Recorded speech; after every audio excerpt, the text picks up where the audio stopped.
السلام عليكم ورحمة الله وبركاته. إن الحمد لله نحمده ونستعينه ونستغفره ونعوذ بالله من شرور أنفسنا ومن سيئات أعمالنا. من يهده الله فلا مضل له ومن يضلله فلا هادي له، وأشهد أن لا إله إلا الله وحده لا شريك له، وأشهد أن محمدا صلى الله عليه وسلم عبده ورسوله. يا أيها الذين آمنوا اتقوا الله حق تقاته ولا تموتن إلا وأنتم مسلمون. يا أيها الناس اتقوا ربكم الذي خلقكم من نفس واحدة وخلق منها زوجها وبث منهما رجالا كثيرا ونساء، واتقوا الله الذي تساءلون به والأرحام إن الله كان عليكم رقيبا. يا أيها الذين آمنوا اتقوا الله وقولوا قولا سديدا يصلح لكم أعمالكم ويغفر لكم ذنوبكم، ومن يطع الله ورسوله فقد فاز فوزا عظيما. ألا إن أصدق الكلام كلام الله، وخير الهدي هدي محمد صلى الله عليه وسلم، وشر الأمور محدثاتها، وكل محدثة بدعة، وكل بدعة ضلالة، وكل ضلالة في النار. ما بعد، حياكم الله جميعا. En cette soirée du mercredi 7 Rabi' al-Thani 1430 de l'Hégire, c'est-à-dire le 1er avril 2009, bi'idhna Azza wa Jal, nous sommes avec le deuxième et dernier cours du cours les règles de la prédication en islam. On avait dit la fois passée que la da'wa, la prédication, ce n'est pas une chose du ressort de l'intelligence, bien du ressort comme ça du raisonnement, mais que la da'wa elle-même, c'est une adoration. Avec la da'wa, on adore Allah subhanahu wa ta'ala comme on l'adore en faisant la prière et en faisant la zakat. C'est pour cela que la prédication, donc la da'wa, a des règles précises. Des règles précises et des conditions aussi très précises qu'il faudrait connaître pour pouvoir faire la da'wa et en même temps réussir bi'idhnillah azza wa jal dans sa da'wa. Et nous avons dit entre autres que il y avait 6 règles qu'il fallait respecter quand quelqu'un fait la da'wa à Allah subhanahu azza wa jal. La première, on avait dit, ça c'est une révision, on avait dit la première bi'idhnillah ta'ala, c'était l'ikhlas, c'était la sincérité, et que quiconque fait la da'wa et la prédication mais pas pour le visage d'Allah subhanahu wa ta'ala, que non seulement il ne sera pas récompensé, mais encore il aura des péchés pour avoir fait la da'wa, pas pour le visage d'Allah, mais pour la dunya, et pour que les gens parlent de lui, et pour qu'il soit connu, et pour qu'il soit, que les gens parlent de lui dans les assises, pour qu'on voit ses photos dans les journaux, à la télé. Si c'est ça son but, celui-là il aura des péchés. Car toute adoration doit être vouée exclusivement à Allah subhanahu azza wa jal. Et dans cette perspective, je dirais que, je ne sais pas si vous remarquez que quand quelqu'un est sincère dans sa da'wa, ce qu'il dit sort du cœur et va directement au cœur de celui qui l'entend. Et celui qui n'est pas sincère, même s'il cherche les bons mots, les mots les plus complexes, les mots les plus rares, il les emploie. Malgré cela, ce qu'il dit ne rentre pas dans le cœur de celui qui l'entend. Mais ça s'arrête au niveau des c'est tout. Il l'entend et il rejette. Subhanallah al-azim. C'est dû à quoi? C'est dû à Allah subhanahu wa ta'ala qui récompense. Allah ta'ala veut récompenser celui qui fait la da'wa pour son visage. Il le récompense déjà ici en faisant que ce qu'il dit est accepté au moins dans les cœurs, même si la personne ne va pas pratiquer parce que elle est mutakabbira, parce que elle veut pas montrer que elle ne prend pas de n'importe quelle personne et que elle n'est pas facile, etc. Elle est mutakabbira. Attendez, comment on dit mutakabbira en français? Orgueilleuse. Mais dans son cœur, elle a quand même accepté le message et elle sait que ce qu'a dit la personne est vrai.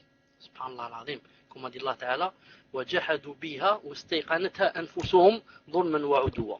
Allah Ta'ala a dit que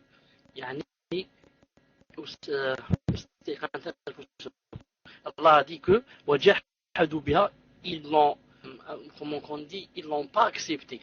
C'est-à-dire, ils n'ont pas accepté la da'wa de Moussa alayhi salam, ils l'ont refuté, ils l'ont, attendez, je cherche le mot, un mot très précis ici, et ils l'ont pas accepté, ils l'ont nié, jahadou biha. Alors que Allah Ta'ala a dit alors que dans leur cœur ils ont reconnu que c'était la vérité. Pourquoi? Parce qu'ils veulent le ulu fil ard, ils veulent être les plus hauts, ils veulent être, ce n'est pas facilement qu'ils acceptent la da'wa de Moussa alayhi salam. Tout ça c'est dans la sincérité. On avait dit que la deuxième condition c'est que celui qui veut condamner le mal et aussi il veut appeler au bien, qu'il interdise le mal, il faut quoi?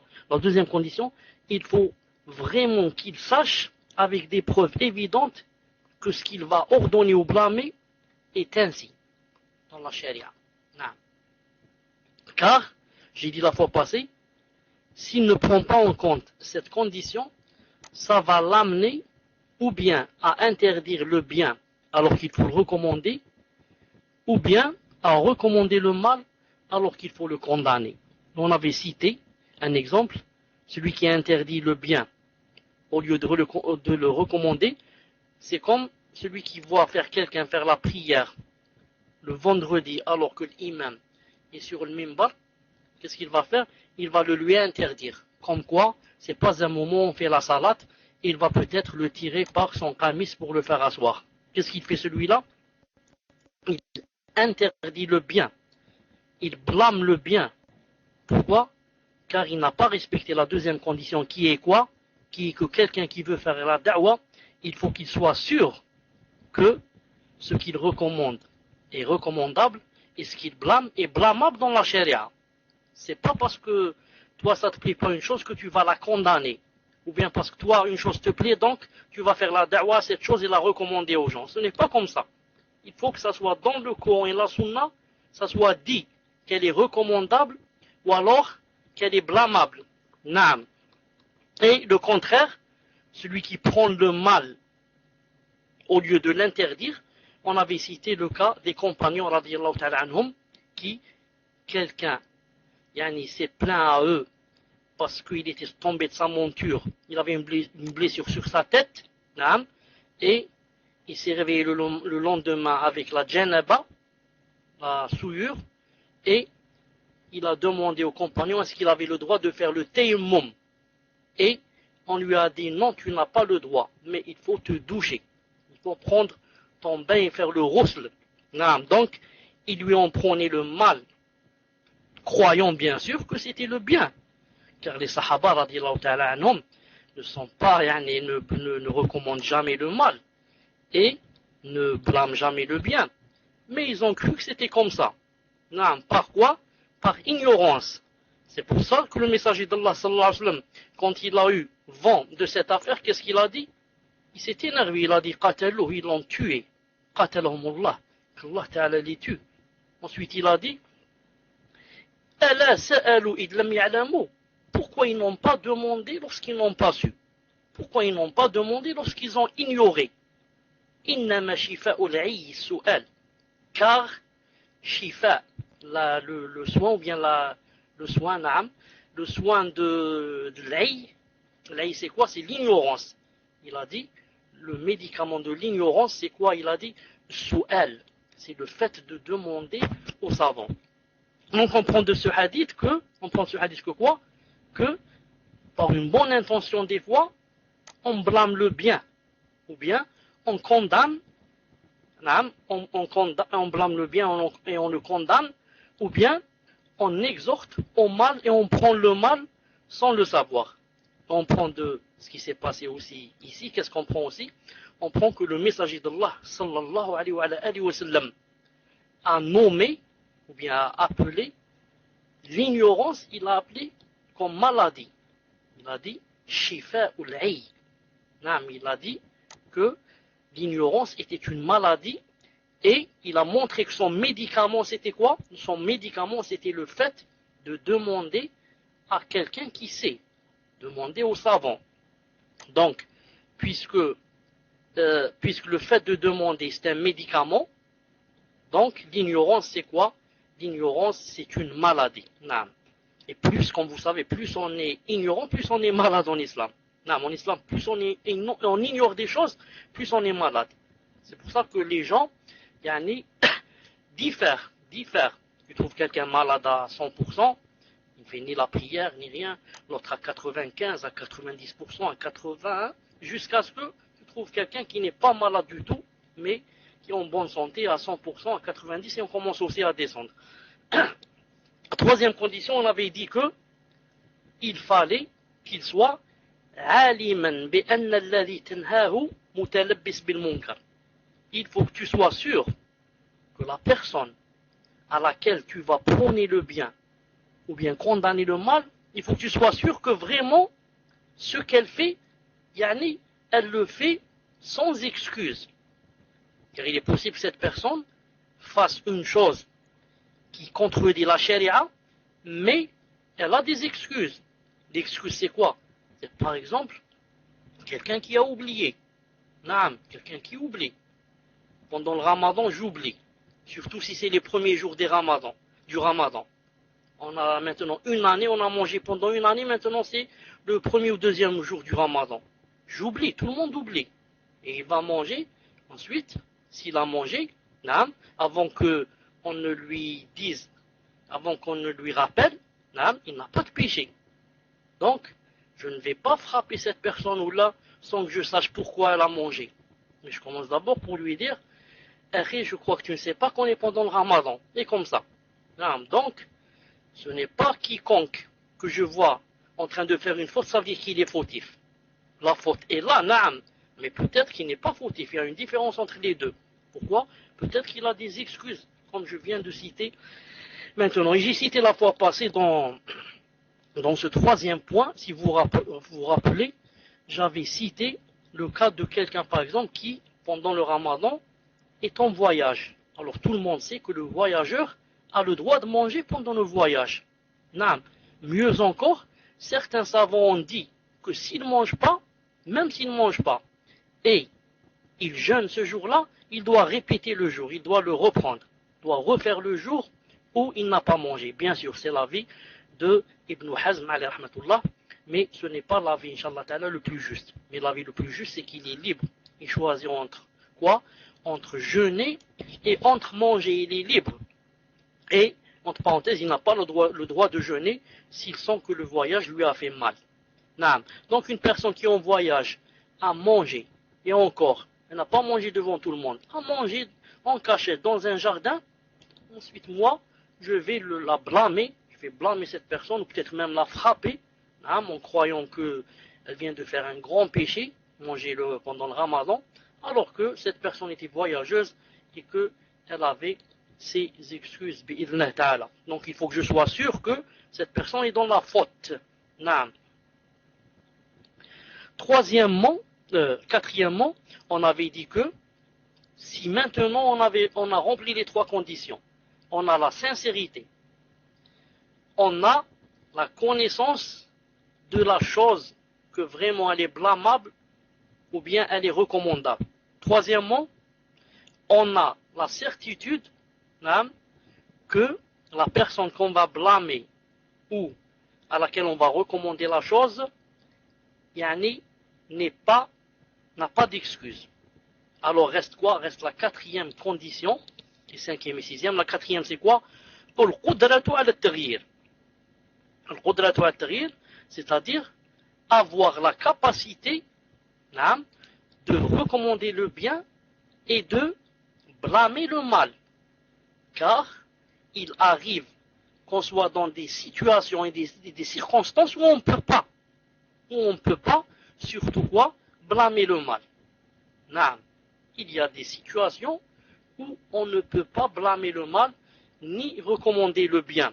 Allah Ta'ala dit dans le Coran, La yukallifu Allahu nafsan illa wus'aha.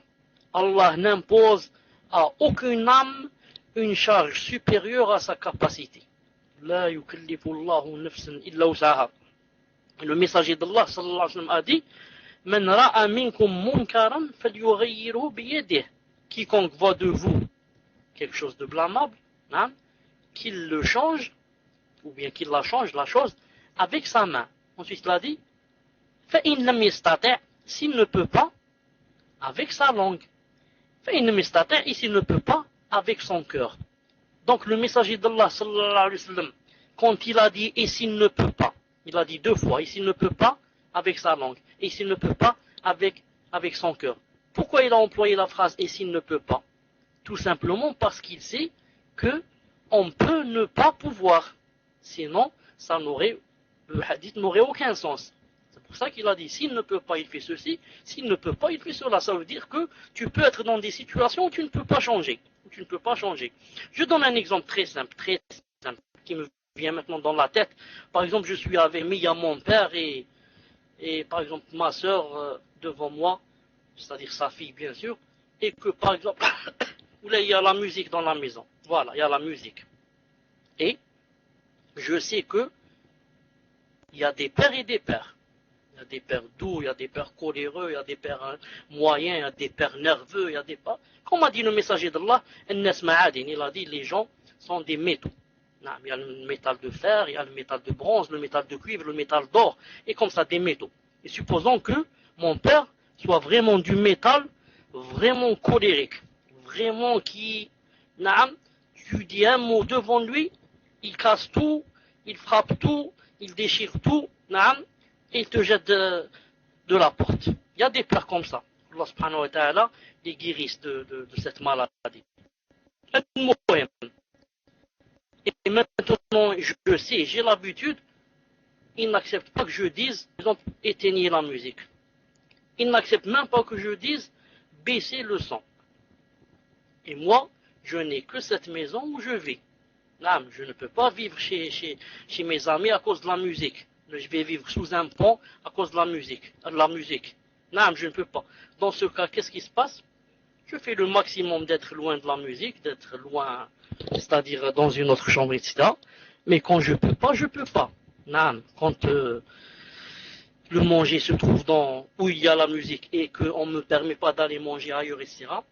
Ça, c'est même produit devant Abdullah ibn Omar radiallahu ta'ala anhu. Une fois il est passé devant quelqu'un, il jouait sur la flûte. Qu'a fait Abdullah ibn Omar? Il a mis ses doigts dans ses deux oreilles. Il a dit comme ça, j'ai entendu ou là j'ai vu faire le messager d'Allah sallallahu alayhi wa sallam. En ce sens, quand on a posé la question à Cheikh ibn Uthaymin, on lui a dit, quand on va à l'armée, chaque matin quand tu te lèves, ils doivent lever le drapeau. Et quand ils lèvent le drapeau, il y a la musique. Comment qu'on fait? Il a dit quand c'est la musique, ce n'est pas grave à ce point, parce que tu as la solution, c'est par exemple de mettre un peu de coton dans tes oreilles. À condition bien sûr qu'on ne te voit pas. Tu mets quelque chose dans tes oreilles, si tu peux. Maintenant, si tu peux mettre tes doigts, comme a fait Abdullah ibn Omar, tu mets tes doigts. Si tu ne peux pas, s'il y a le verset qui dit, Allah n'impose à aucune âme une charge supérieure à sa capacité. À condition de quoi? À condition de j'ai changé avec mon cœur. C'est-à-dire qu'Allah Ta'ala, qui lui seul, a cette capacité de voir ce qui se passe dans les cœurs, c'est que, a vu mon cœur et c'est que mon cœur est énervé. Allah Ta'ala sait cela. Donc j'ai changé le munkar, j'ai changé le blâmable. J'ai changé avec quoi? Je l'ai changé avec mon cœur. Comme a dit le messager d'Allah, sallallahu alayhi wa sallam, si tu changes avec ta main, si tu peux pas, avec ta langue, si tu peux pas, avec ton cœur. Changer le blâmable et le mal avec ton cœur, ça veut dire le détester. Sentir la haine dans ton cœur. Être énervé. Non. Mais, si dans mon cœur, ça me plaît d'écouter ce qu'ils sont en train de faire, et je trouve même un penchant Et ça me rappelle les jours, et les heureux jours, entre parenthèses. Il n'y a pas d'heureux quand on est dans la jahiliya, quand on est dans la désobéissance. Et ça me rappelle la nostalgie, etc. Dans ce sens-là, ça veut dire que je n'ai pas changé le mal et j'ai des péchés. المهم, c'est nécessaire pour ordonner le bien et changer le mal. Et Allah Ta'ala ne nous a pas imposé une charge qui dépasse notre capacité. C'est pour ça que le messager d'Allah sallallahu alayhi wa sallam a dit La yambaghi li mu'minin an yuzilla nafsah. Il n'est pas permis à un croyant d'avilir et d'humilier son nafs et de s'humilier. On lui a dit Wa kifa yuzillu nafsah. Ya Rasulallah, comment un croyant peut-il s'humilier? Il a dit Yata'arradu lil bala'i lima la yutiq. Il a dit c'est lorsqu'il se fait exposer à des épreuves dont il est incapable de contrer. Allah Ta'ala ne t'a pas ordonné de t'exposer à des épreuves dans lesquelles tu vas mourir, des épreuves dans lesquelles tu vas te noyer. Et toi, tu dis non, moi je vais rentrer dans cette épreuve, dans ce test, quitte à me noyer. Alors le messager d'Allah a dit, ça c'est de l'humiliation. Ça c'est de l'humiliation. Le hadith se trouve dans Sahih al-Jami' numéro 2254. Et la preuve aussi qu'on ne peut pas, qu'il y a des limites, et que des fois on n'a pas la capacité, c'est qui? C'est le cas de Isa alayhi salam. Isa alayhi salam, vous savez que quand il descendra au temps du Mahdi, et qu'il y aura entre autres quoi? Qu'il y aura entre autres la venue de Gog et Magog, Ya'juj wa Ma'juj. Et quand Allah Ta'ala va envoyer Ya'juj et Ma'juj, que va dire Allah Ta'ala à Isa? Il va lui révéler que prends mes serviteurs et monte sur Tour, monte sur Jabal Tour. Il a dit pourquoi? Parce que je vais envoyer des gens auxquels personne ne peut résister. Allah Ta'ala parle de Ya'juj ou Ma'juj. Donc, vous voyez que Isa alayhi salam, l'un des meilleurs messagers, l'un des 5 grands messagers, et qui est descendu sur terre pour faire le djihad au kuffar, pour rendre l'islam, faire revivre l'islam encore une fois, et il est obligé de fuir avec les musulmans et de monter sur la tête, sur le sommet d'une montagne. Et il ne dit pas, je suis le messager d'Allah, les anges sont avec moi, les croyants sont avec moi, Allah est avec moi, je vais tuer Gog et Magog. Non, il y a des choses qu'on ne peut pas, qui nous dépassent. Allah Ta'ala qui t'a créé a su qu'il te dépasse. Ce sont des mangeurs de cailloux, de terre, d'arbres, ils boivent l'eau, ils mangent tout cela. Tu ne peux pas les combattre. Il faut monter sur le sommet et attendre jusqu'à ce qu'Allah Ta'ala va envoyer des vers comme ça, comme des vers de terre qui vont sortir de leur nez, etc. et les tuer. Et pourquoi nous on va aller? Pourquoi on va aller à Isa alayhi salam? Pourquoi on va parler de notre messager sallallahu alayhi wa sallam? Lui-même, plusieurs fois, il s'est trouvé sallallahu alayhi wa sallam dans l'incapacité de faire des choses. Pourquoi? Quand il était à la Mecque et qu'il tournait autour de la Mecque, il faisait tawaf. Je dis avant, bien sûr, avant la libération de la Mecque, avant le fait. C'était au temps des kuffars. L'islam était nouveau, le messager d'Allah tournait autour de la Mecque, il faisait tawaf. Autour de la Mecque, il y avait 300 et quelques. Si je n'ai pas oublié, 316. 300 et quelques statues autour de la Mecque. Et des messagers d'Allah ont été envoyés pour casser les statues. Et malgré cela, le messager d'Allah tournait autour de la Mecque avec l'existence de quoi? Des statues. Pourquoi il n'a pas dit, je vais les casser, je suis le meilleur messager d'Allah, je suis la meilleure créature d'Allah. Je fais une doigt, les portes du ciel vont s'ouvrir. Les anges vont descendre du ciel. Je n'ai peur ni de Abu Jahl, ni de Abu Lahab, ni des kuffars. Il ne l'a pas fait.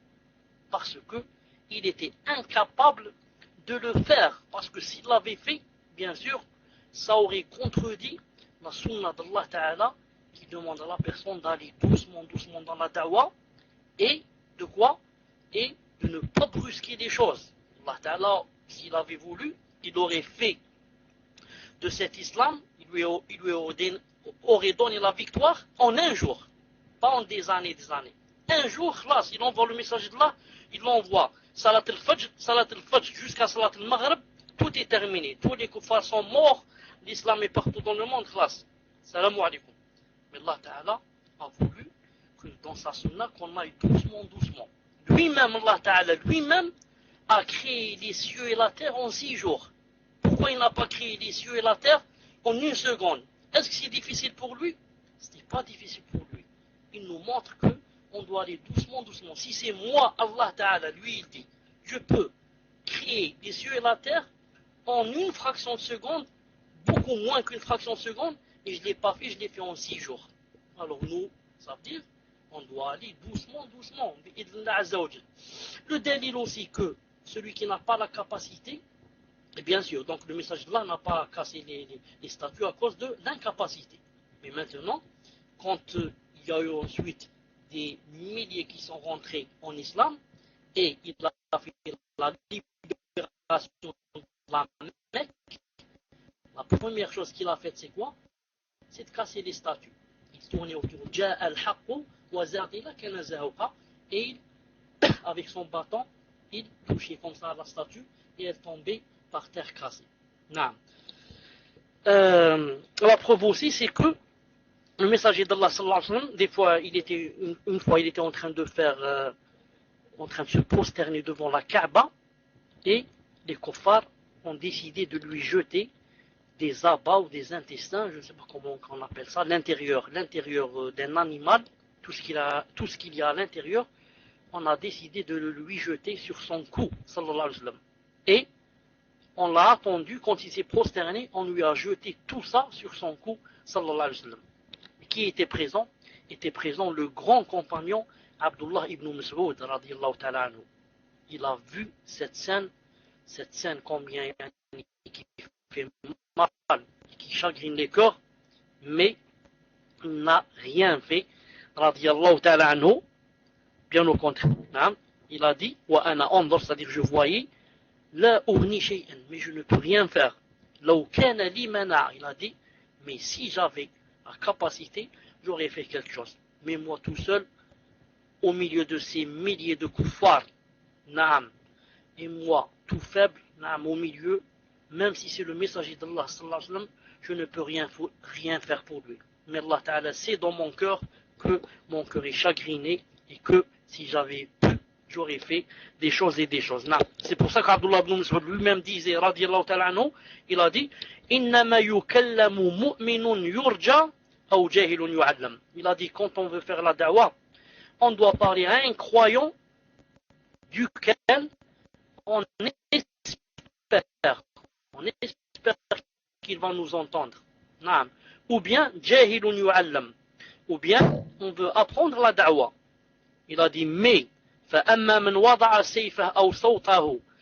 quiconque, s'il va prendre son épée, ou bien va prendre son bâton, et va me dire, ittaqini, éloigne-toi de moi, celui-là il a dit, tu n'as rien avec lui, c'est-à-dire tu ne dois pas lui parler, tu dois le laisser tranquille, et tu pars chez toi.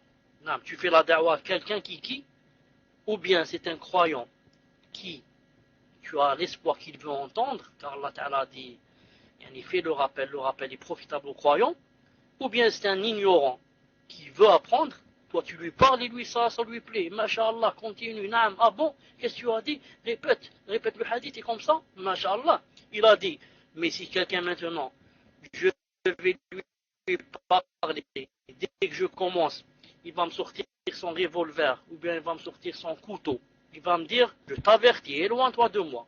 Il a dit, si vraiment tu termines avec celui-là, il n'y a que le fou qui peut faire cette chose. Non. Maintenant, il reste les deux grandes conditions, ce sont qu'on va citer aujourd'hui, bi'idhnillah subhanahu wa azza wa jal. La cinquième, bi'idhnillah ta'ala, c'est ar-rifqu fil amri kullih. Donc, je récapitule un peu. Je suis sincère dans ma da'wah. J'ai des preuves évidentes de ce que je vais faire. Troisièmement, je sais que la personne n'a aucune excuse. Quatrièmement, j'ai la capacité de prôner le bien et d'interdire le mal. Ça suffit pas. Pourquoi? Il reste cinquièmement, la douceur dans toute chose. Quand je fais la da'wah, je dois être doux au maximum. Doux dans mes gestes, doux dans ma façon de parler. Ça ne marche pas, bi'idhnillah ta'ala. Pourquoi? Parce que c'est Allah ta'ala qui a dit cela. C'est Allah ta'ala qui a dit que, voilà, pour que quelqu'un réussisse, je lui ai mis des conditions. S'il applique mes conditions, il va réussir. S'il veut faire la da'wah de lui-même, de sa tête, comme il veut lui, je ne vais pas le faire réussir, bi'idhnillah ta'ala. Vous remarquez, vous-même, que toute personne qui vous parle, par exemple, sans douceur, vous ne voulez pas accepter d'elle.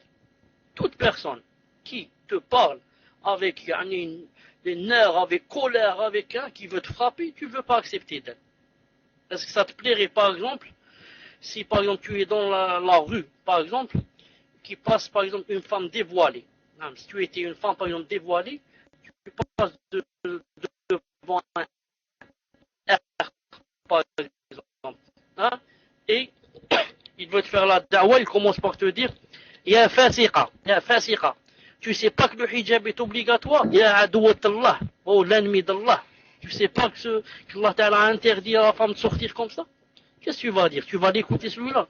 Tu vas dire Wallah al-azim que je vais pas mettre ce hijab. Wallah que je vais pas le mettre pour lui. Je sais que dans mon cœur que le hijab est obligatoire. Ça Wallah je vais pas le mettre. Non, pourquoi? Ainsi a été créé l'être humain. Il a une chose qu'on appelle l'orgueil. Et l'être humain a été créé de sorte à ce qu'il accepte des gens qui lui montrent qu'il l'aime. Et il n'accepte jamais des gens qui lui montrent qui lui veulent du mal. C'est comme ça. C'est une sunna d'Allah subhanahu wa ta'ala. Nous allons citer, Inch'Allah ta'ala, quelques hadiths dans le fait d'être doux. Bi'idhnillahi, inna Allah yu'ati ala al-rifqi ma la yu'ti ala al-unfi. Hadith sahih. Le messager d'Allah a dit, d'ailleurs il a dit à Aïcha, il lui a dit, oh Aïcha, Allah ta'ala rétribue pour la douceur ce qu'il ne rétribue pas pour la violence. Et avant cela, il a dit, Allah ta'ala rafiq. Allah ta'ala est doux. Yuhibbu rifq. Et il aime la douceur. Oh Aïcha, Allah ta'ala est doux. Et il aime la douceur. Et il donne pour la douceur ce qu'il ne donne pas pour la violence. Donc Allah ta'ala, si tu es doux, et tu fais les choses en douceur, il te donne des choses qu'il ne donne pas à celui qui n'est pas doux ou qui ne fait pas les choses avec la douceur. Et le messager d'Allah a dit, sallallahu alayhi wa sallam, Ma kana wa ma nuzi'a min shay'in illa shana. Hadith authentique. Le premier hadith que j'ai cité se trouve dans Muslim, Sahih Muslim. Et celui-là se trouve aussi dans Sahih Muslim. Le messager d'Allah a dit, quand la douceur est dans quelque chose, elle ne peut que l'embellir. Et quand la douceur est retirée de la chose, elle ne peut que l'endélir. Elle la rend laide. Subhanallah, je répète, quand la douceur est dans une chose, elle ne peut que l'embellir. Et quand elle est retirée de la chose, elle ne peut que l'endélir. Rapporté par Muslim aussi. Un autre hadith, rapporté aussi par Muslim, où le messager d'Allah sallallahu alayhi wa sallam a dit, celui qui se voit interdire la douceur, se voit interdire tout le bien. Si tu vois que Allah Ta'ala t'a interdit la douceur, il ne te l'a pas donné, Allah Ta'ala t'a enlevé, ou t'a interdit tout le bien qui puisse exister. Tellement c'est important la douceur bi'idhnillahi azza wa jal. Maintenant on va citer quelques exemples qui parlent de la douceur. Vous connaissez le hadith qui se trouve dans le Bukhari du messager d'Allah sallallahu alayhi wa sallam, où quelqu'un est venu pour lui demander qu'il lui donne du bien, il lui donne de l'argent, il lui donne des choses qui allait être distribué entre les gens, etc. Il a pris le messager d'Allah par le cou, par la gorge, il lui a serré comme ça, il lui a serré le cou, il lui a dit donne-moi de l'argent, donne-moi des biens. Ce ne sont pas des choses qui t'appartiennent. Quand il a enlevé sa main, celui qui était présent a dit j'ai vu la trace rouge de ce Arabi, ce campagnard qui avait presque étranglé le messager d'Allah sallallahu alayhi wa sallam pour lui dire donne-moi de l'argent, donne-moi des biens. Et le messager d'Allah sallallahu alayhi wa sallam n'a fait que sourire, et il lui a donné, et peut-être qu'il lui a donné 2 ou 3 fois la chose qu'il demandait. Tout le monde connaît le hadith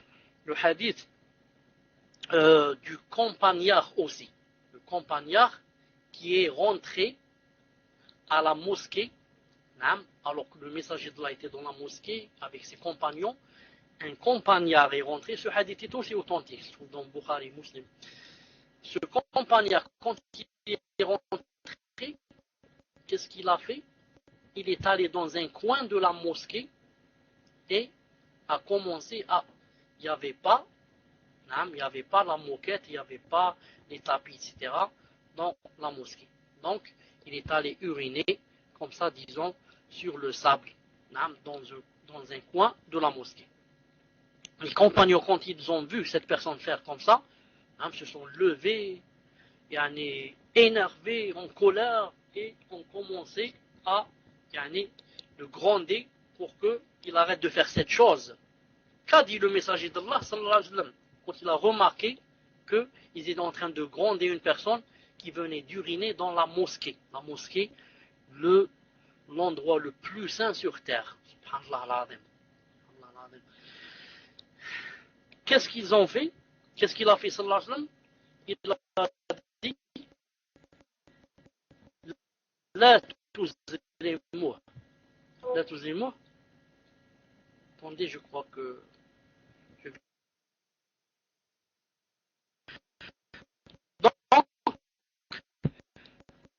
quand les compagnons ont grondé cette personne pour qu'elle arrête d'uriner, le messager d'Allah sallallahu alayhi wa sallam a dit La tuzlimuh. Subhanallah l'azim.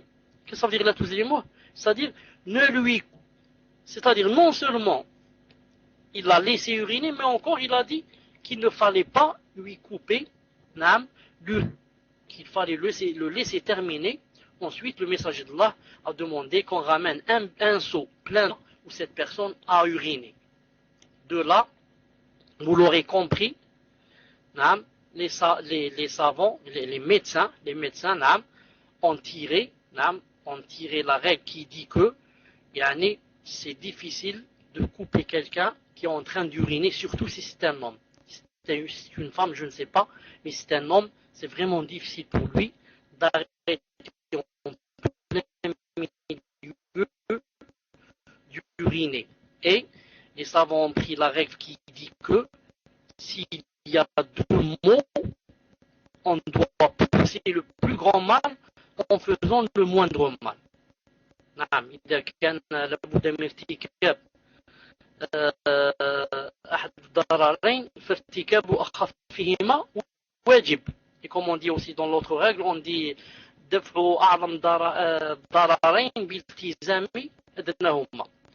طيب, si il y a deux mots et on doit faire l'un des deux, on est obligé de choisir le moindre mal. On est obligé. Le moindre mal. On ne doit pas faire le plus grand. Ici, on a 2 mots. Ou bien, on va l'arrêter d'uriner en plein milieu.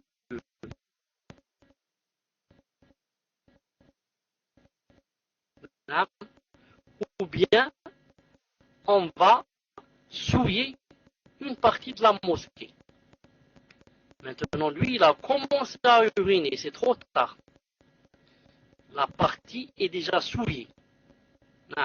Le deuxième mal serait de l'arrêter d'uriner en plein milieu. Et ce mal est plus grand que l'autre. Car l'autre, on jette seulement un seau d'eau. Mais celui-là, c'est difficile. Je voulais dire, donc, le messager d'Allah sallallahu alayhi wa sallam, cette personne s'est continué jusqu'à ce qu'elle ait toute on se demandait comme ça gentiment de le jeter cette urine. L'histoire de ce sahabi jalil, ce compagnon radiyallahu ta'ala anhu, qui s'appelle Muawiya ibn al-Hakam Salami. Ce compagnon radiyallahu ta'ala anhu, qu'est-ce qui s'est passé? Je te laisse le micro. Je disais que il y a un compagnon radiyallahu ta'ala anhu qui s'appelle Muawiya ibn al-Hakam Salami. Ce compagnon, radiyallahu ta'ala anhu, un jour, pendant qu'il faisait la prière avec le messager d'Allah, sallallahu alayhi wa sallam, et les autres, il y a un des compagnons qui a éternué dans la salat. Il y a un des compagnons qui a éternué dans la salat. Et ce compagnon dont on est en train de parler, qui s'appelle Muawiya, qu'est-ce qu'il a fait? C'est pas Muawiya notre oncle, hein, le fils de Abu Sufyan, non. Celui-là s'appelle Muawiya ibn Hakim Salami. Qu'est-ce qu'il a fait? Il a dit à l'autre, Yarhamukallah. Il a dit à l'autre, Yarhamukallah. Alors, les gens ont commencé à le regarder dans la salat, à le regarder. Alors quand il a vu les gens à le regarder comme ça, il a dit que ma mère me perde. Qu'est-ce qu'ils ont fait là encore? Ils se sont étonnés encore plus et ils ont commencé à frapper, tout ça dans la salat, à frapper sur leur cuisse, à frapper sur leur cuisse. Tais-toi, on ne parle pas dans la salat, c'est comme ça il voulait dire. Mais il n'a pas compris. Quand il a terminé la salat, le messager d'Allah sallallahu alayhi wa sallam lui a fait comme ça un petit rappel. Mais qu'est-ce qui s'est passé exactement entre le messager d'Allah et lui? C'est lui qui raconte. Il a dit Wallahi, il a dit, en parlant du messager d'Allah sallallahu alayhi wa sallam, il a dit Ma darabani, je jure par Allah que le messager d'Allah ne m'a pas frappé. ولكن شيء من كلام الناس إنما هو التسبيح والتكبير والقرآن. Il m'a dit seulement que dans cette salat, il est interdit qu'on utilise les paroles des gens.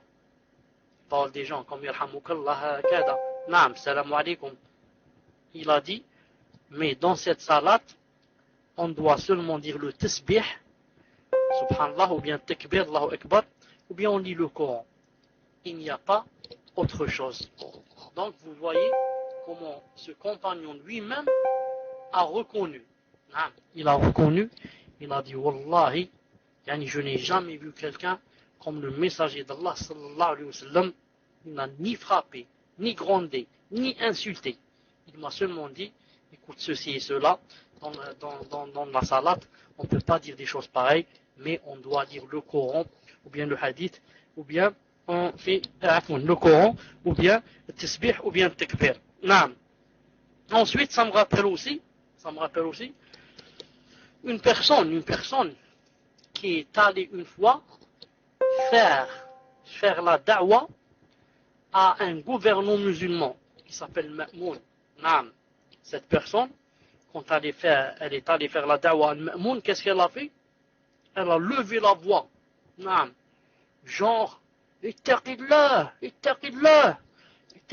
fi al-muslimin, en parlant comme ça, en levant la voix vraiment fort. C'est-à-dire le khalifa, le gouvernant, l'a arrêté. Il lui a dit arrête une seconde, arrête. Ne sais-tu pas que Allah Ta'ala, notre Seigneur le Tout-Puissant, a envoyé à quelqu'un de plus pervers que moi? Il a envoyé qui? il a envoyé, c'est-à-dire il parlait de Pharaon. Il a dit, Allah Ta'ala a envoyé à quelqu'un de plus pervers que moi, Pharaon. Quelqu'un de meilleur que toi. C'est-à-dire il a envoyé Moussa et son frère. Et il leur a demandé de lui dire quelque chose de bien, gentiment, avec douceur, pour qu'il se rappelle. Il lui a dit, c'est toi maintenant qui dois ittaqillah. Naam. Pourquoi tu cries comme ça? Pourquoi tu parles comme ça avec les nerfs? Ne sais-tu pas que Allah Ta'ala a envoyé à quelqu'un qui est plus pervers que moi? C'est un grand kafir, Pharaon. Il lui a envoyé quelqu'un 1000 fois mieux que toi, Moussa et son frère Haroun. Et quand même, il leur a dit, si vous allez à Pharaon, dites-lui quelque chose de bien. Subhanallah, l'autre, bien sûr, il n'a pas trouvé quoi dire et il a su qu'il était dans l'erreur. Ensuite, ce qu'il ne faut pas oublier aussi ici, c'est ce qui s'est passé avec le messager d'Allah sallallahu alayhi wa sallam et le hadith, il est très connu chez vous, tout le monde le connaît, c'est que le messager d'Allah sallallahu alayhi wa sallam, dayman, quand il faisait la da'wah, il essayait toujours de comprendre pourquoi cette personne, par exemple, a fait cette chose, qui apparemment est une faute. Avant de commencer à blâmer, on doit toujours se poser la question, quelle est la chose, quel est le facteur qui a poussé cette personne à faire cette chose? Avant de blâmer, comme j'ai dit tout à l'heure, peut-être que cette personne ait des excuses, peut-être que je ne sais pas quoi. C'est pour ça que le messager d'Allah, sallallahu alayhi wa sallam, quand il a vu une fois, il a vu une personne rentrer dans la mosquée le jour du vendredi et s'asseoir sans faire quoi? Sans faire la prière des 2 rak'at. Sans faire la prière des 2 rak'at. Qu'est-ce qu'il lui a dit? Il lui a dit, il a arrêté le prêche du vendredi, il lui a dit, As-sallayta rak'atayn, est-ce que tu as fait les 2 rak'at, c'est-à-dire les 2 rak'at de la rentrée de la mosquée? Il a dit non. Il a dit alors lève-toi et fais-les vite. Et ensuite il s'est adressé à tout le monde. Il a dit si quelqu'un vient le vendredi et trouve le imam sur le mimbar, il ne doit pas s'asseoir avant qu'il fasse 2 rak'at, mais qu'il les fasse vite. Le témoin ici c'est quoi? Il lui a dit, as-tu fait les 2 rak'at? Pourquoi il l'a pas blâmé directement? Et même après ça, il n'a pas blâmé. Il lui a dit seulement la prochaine fois quand tu viens, faire ceci, vous faire cela. Pourquoi il lui a demandé d'abord s'il a fait les 2 rak'at? On ne sait jamais. Peut-être que cette personne, en rentrant, elle a fait les 2 rak'at dans un endroit où je ne l'ai pas vu, derrière un pilier. Ensuite, elle est venue s'asseoir auparavant, au devant. Ou peut-être cette personne, quand elle a fait les 2 rak'at, le messager d'Allah sallallahu alayhi wa sallam était peut-être, ne l'a pas remarqué. Donc on ne peut pas comme ça directement dire à une personne, ou la blâmer, avant que d'essayer de lui trouver des excuses bi'idna azza wa jal. Vous venez de m'écrire sur le pasteur que le bien est de sortir et de revenir. Est-ce que vous l'avez écrit maintenant ou là tout à l'heure? Est-ce que vous parlez, c'est toujours valable pour maintenant ou là ça va maintenant? Dites-moi sur le pasteur. Ça va ou là je dois sortir et revenir? Parce que c'est maintenant que j'ai lu cette chose.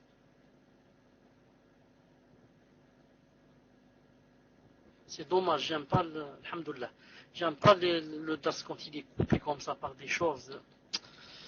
La hawla wa la quwwata illa billah al-ali al-azim. Al-muhim. Le messager d'Allah, il a rendu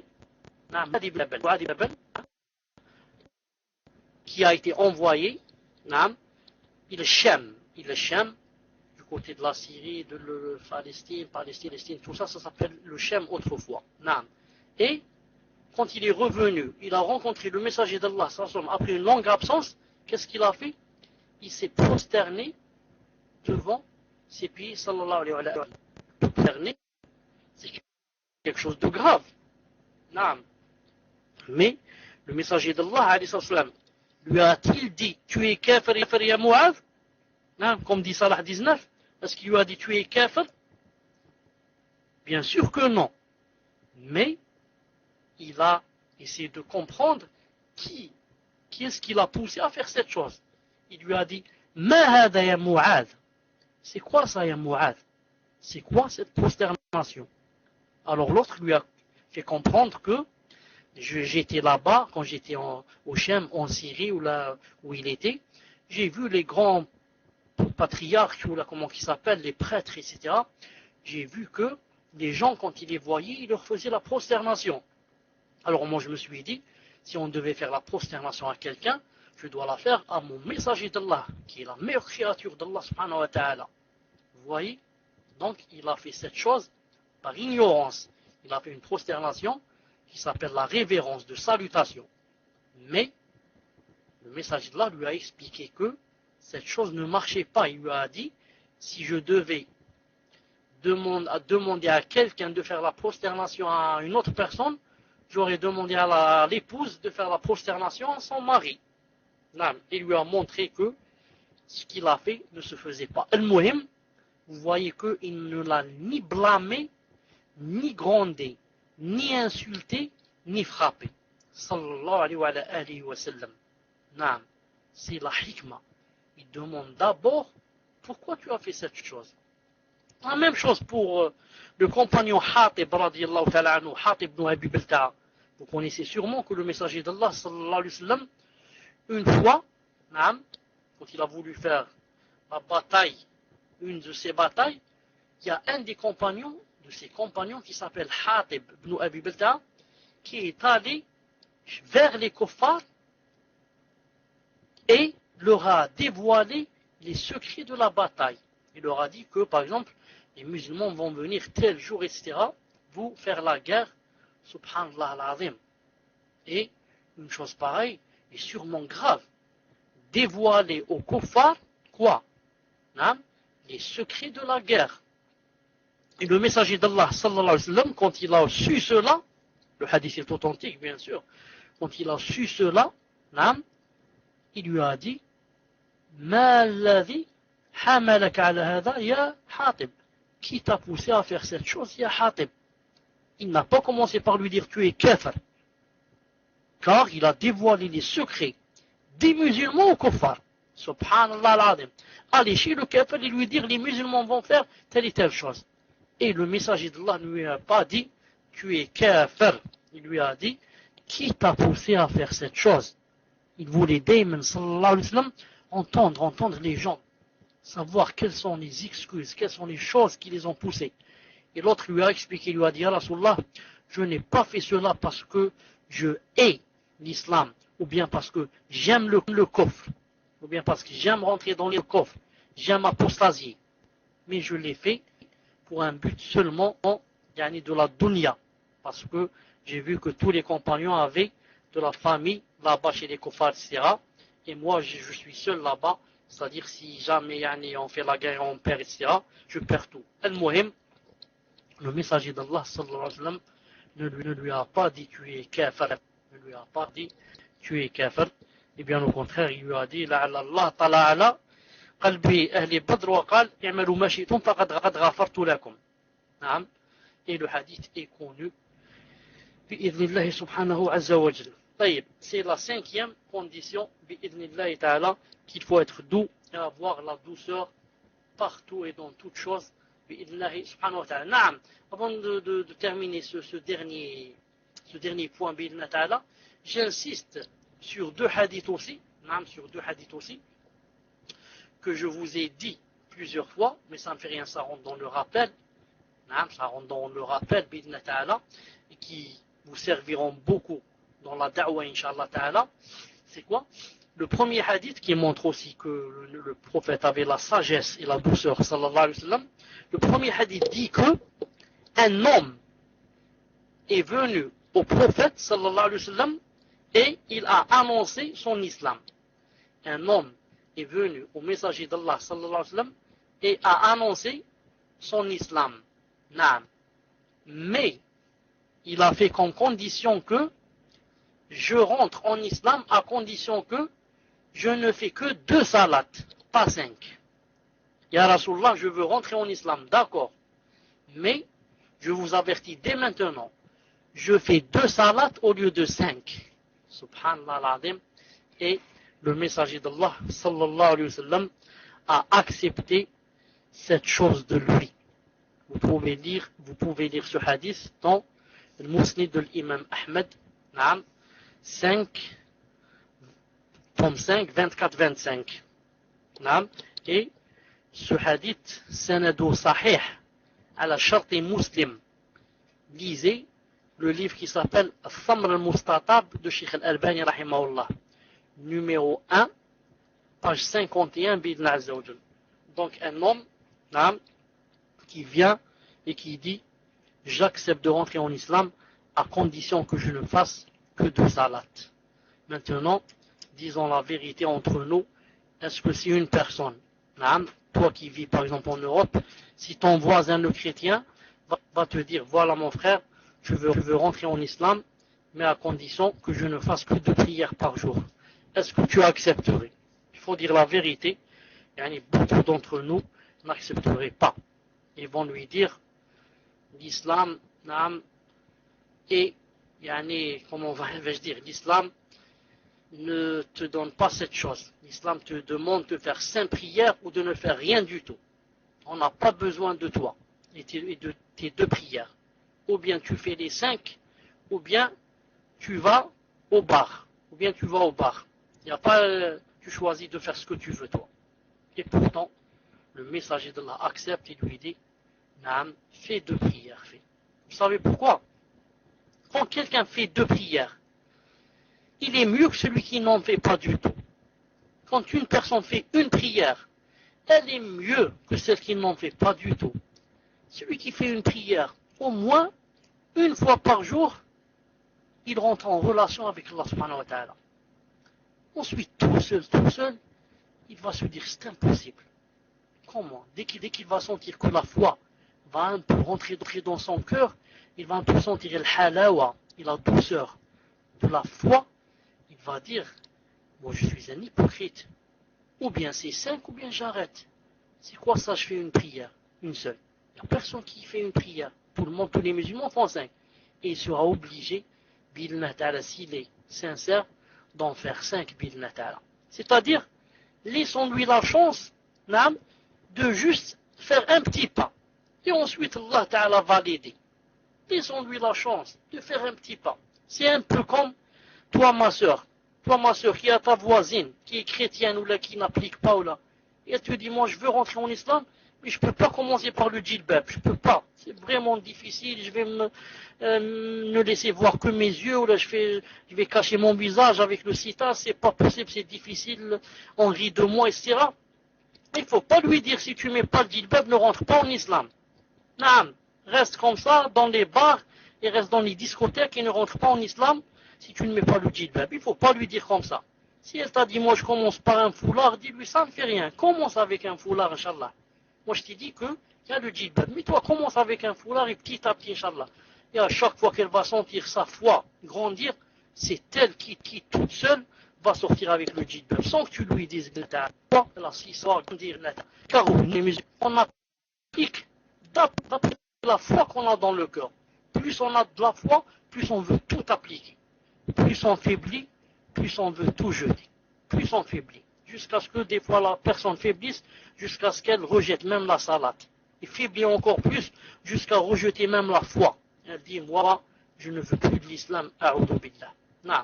Et plus, c'est le contraire, plus on veut appliquer, plus on veut jeûner tous les jours, plus on veut prier toute la nuit, plus on veut, tout ce qui est haram, on veut s'éloigner de lui. Non. Écoutez le 2e hadith, où une tribu, la tribu de Thaqif, très connue, est venue au messager d'Allah sallallahu alayhi wa sallam pour lui faire l'allégeance. Entrer en islam et faire l'allégeance. Et cette tribu qui est venue faire l'allégeance, elle a fait comme condition que, qu'est-ce qu'ils font? S'ils rentrent en islam, ils ne feraient pas la zakat, ils ne donneraient jamais la zakat, ni ne feraient le djihad. Allahu Akbar.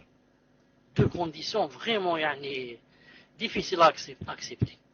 on rentre en islam à condition qu'on ne donne pas la zakat. Donc, c'est toi qui commandes, tu fais ce que tu veux. Naam. Et je rentre en islam, je ne fais pas le djihad. Le messager d'Allah, sallallahu alayhi wa sallam, a accepté. Et il a dit, sayatasaddaqun, ils donneront la zakat. Wa yujahidun, et ils feront le djihad. Ida aslamu.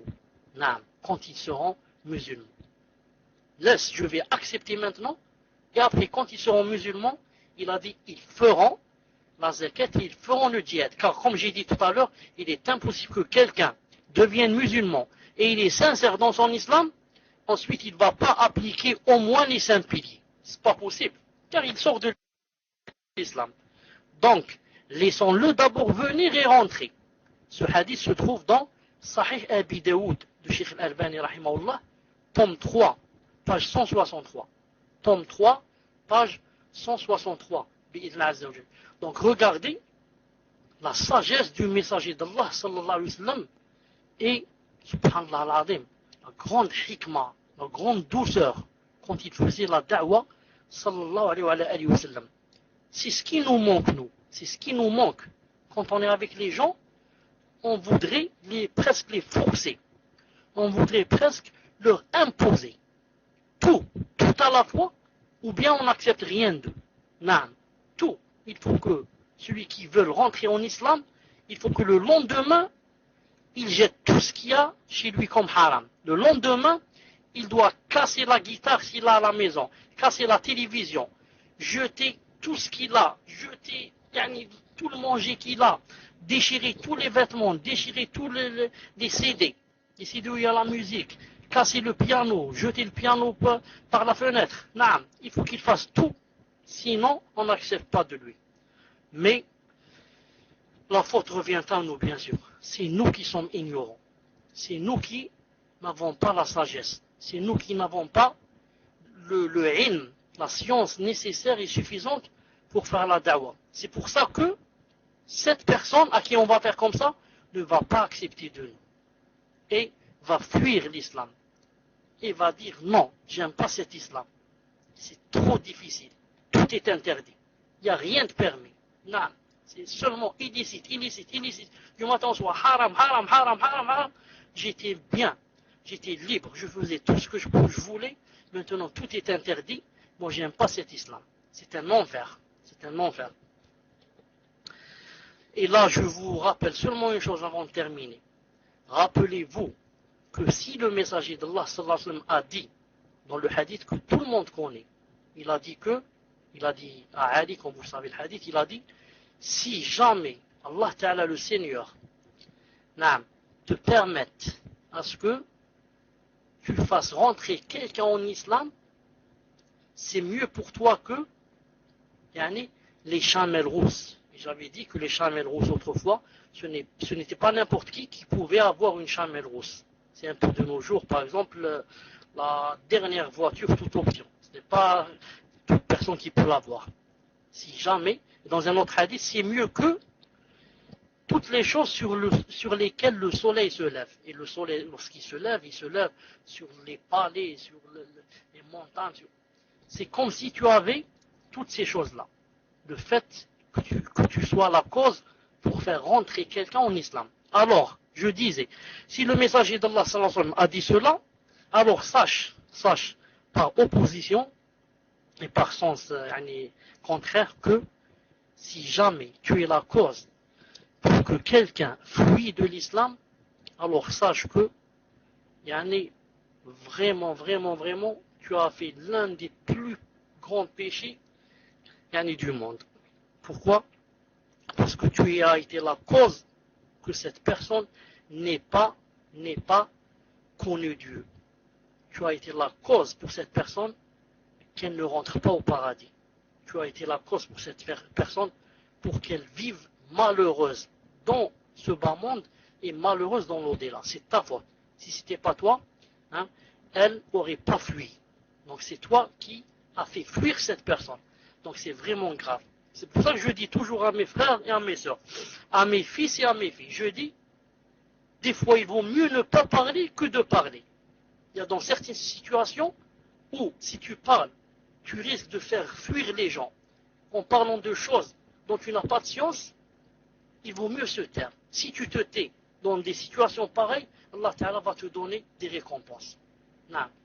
Mais si tu parles, tu vas dire des choses qui n'ont rien à voir avec l'islam, qui sont peut-être même contraires avec l'islam, et tu vas faire fuir les gens et donner un mauvais aperçu de l'islam et amochir l'islam et donner un très mauvais aperçu aussi sur les musulmans. Et là, on n'acceptera plus ce que tu dis. Non. Et enfin, pour terminer, et je crois que ce qui reste, peut-être je vais le laisser pour la prochaine fois, déjà il est 11h moins 20, ou bien je vais le dire comme ça très vite, c'est mieux très vite. Non.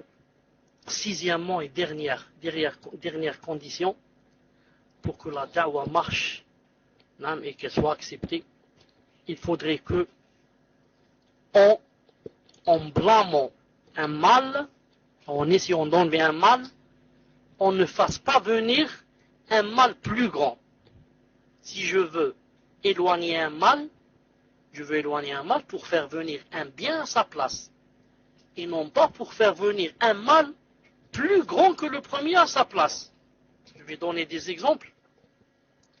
Lorsque Allah Ta'ala a dit dans le Coran, وَلَا تَسُبُّوا الَّذِينَ يَدْعُونَ مِن دُونِ اللَّهِ فَيُسُبُّوا اللَّهَ عَدْوًا بِغَيْرِ عِلْمٍ. Il a dit, n'injuriez pas ceux c'est-à-dire les kuffars, ceux qu'ils invoquent en dehors d'Allah, c'est-à-dire leurs statues, etc., ne les injuriez pas. Pourquoi? Car ils injurieraient Allah par agressivité de leur ignorance. Toi, quand tu vas dire au kuffar, kafir, qui est en train, le bouddhiste, là, qui est en train de se prosterner à sa statue, tu vas lui insulter sa statue. Qu'est-ce que c'est cette statue? Et tu commences à l'insulter. Ce n'est que ceci, ce n'est que cela. Qu'est-ce qu'il va faire lui? Ah bon, toi tu es quoi? Je suis musulman. Ah, musulman. Et il commence. Ton Dieu, ceci, cela, ton Dieu. Il ne va pas arrêter d'insulter ton Allah subhanahu wa ta'ala. Donc, toi tu as voulu changer un mal. Le mal c'est quoi ici? C'est le fait d'adorer la statue. Et est-ce que tu as fait venir un bien à sa place? Est-ce que cette personne t'a dit barakallahu fik, je vais arrêter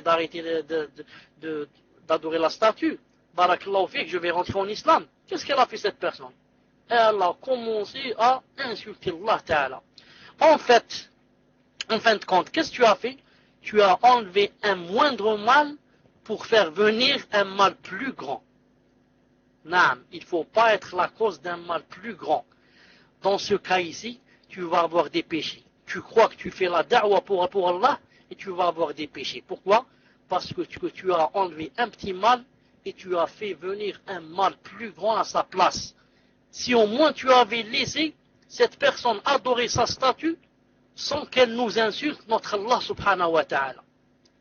Insulter Allah est beaucoup plus grave que cette personne qui adore sa statue. Vous comprenez? Donc, l'une des causes de faire la da'wah, c'est de quoi? C'est de ne pas faire venir un mal plus grand à la place du mal qu'on veut enlever. En ce sens, le messager d'Allah sallallahu alayhi wa sallam n'a jamais tué, n'a jamais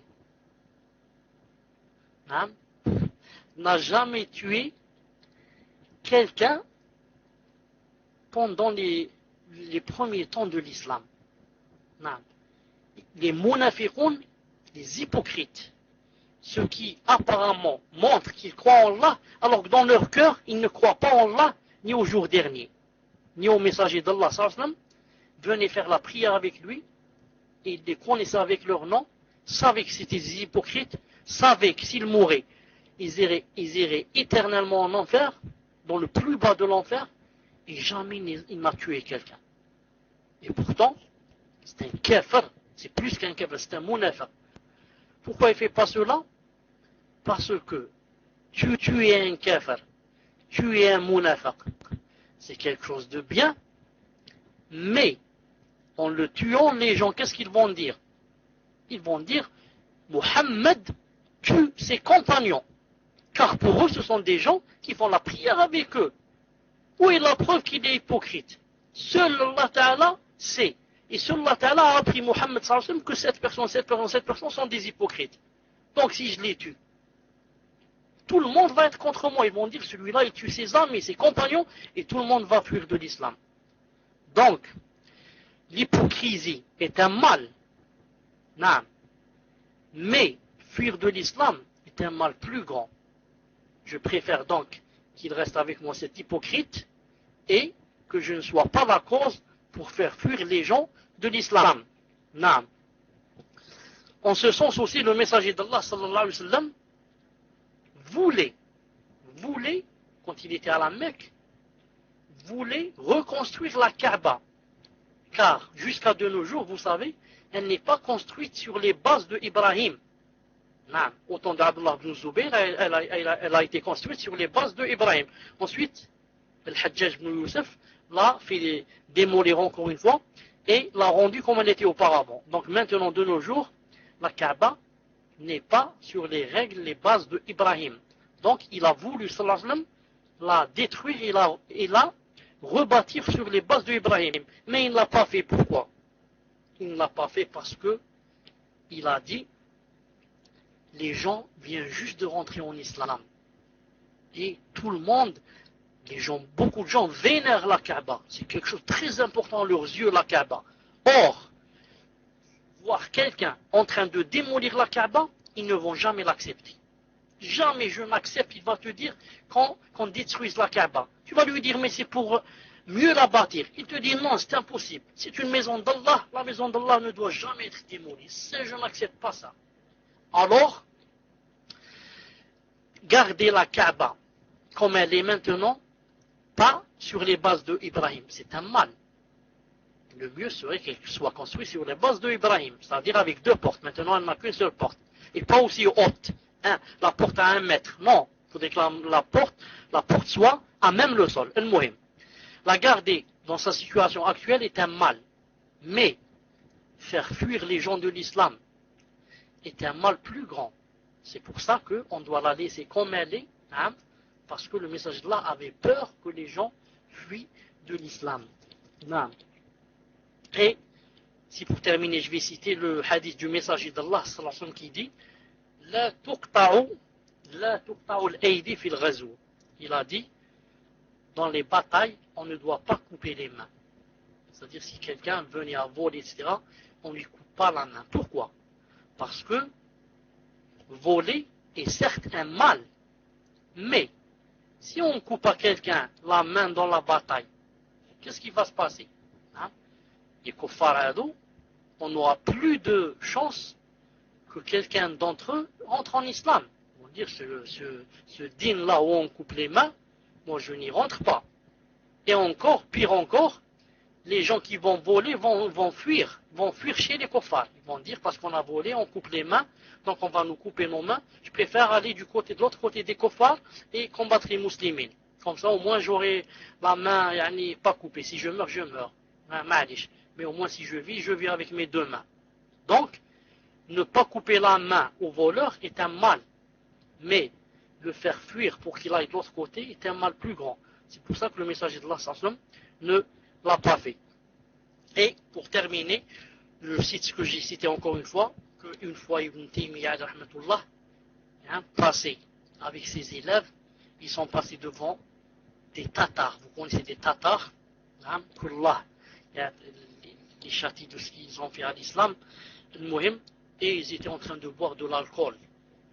Or, quand ils sont passés, quelqu'un a dit à Ibn Taymiyyah, il lui a dit, Ya Sheikh, c'est vraiment étonnant qu'est-ce qui s'est passé. Il lui a dit, qu'est-ce qui s'est passé?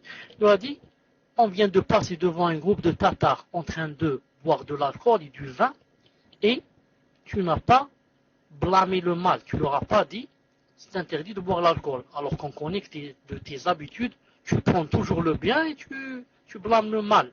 Tu es un grand savant, tu es très connu de cela. Il a dit, je vais t'expliquer mon fils. Je vais t'expliquer.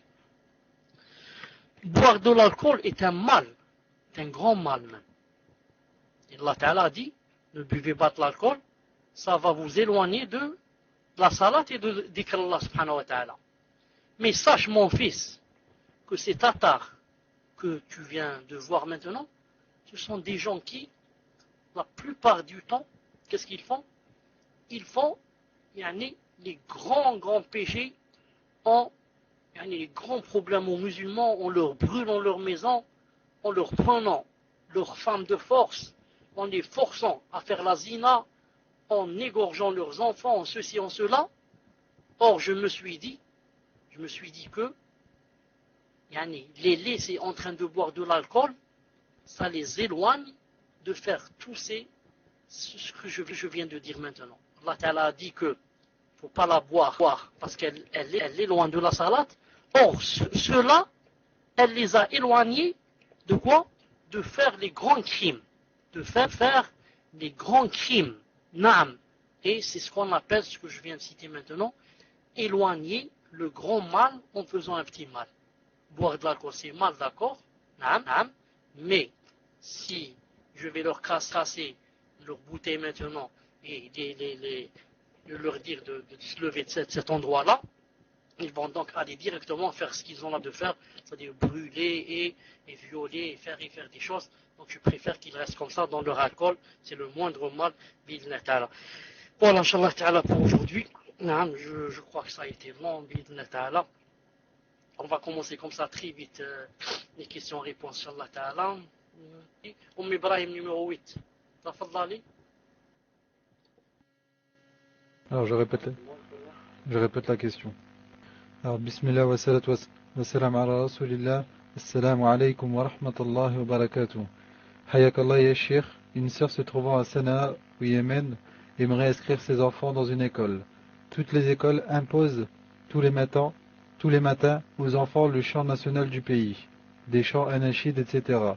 La sœur peut-elle tout de même les inscrire? Barakallahu fik, jazakallahu khair. Tfadal Sheikh. La réponse à Allah Ta'ala est simple et facile. S'il n'y a que cette école, elle n'a pas d'autre solution. S'il n'y a que cette école, elle n'a pas d'autre solution. Bi'idnillah Ta'ala, en disant aux enfants que quand il y a la musique, etc., il faut quoi?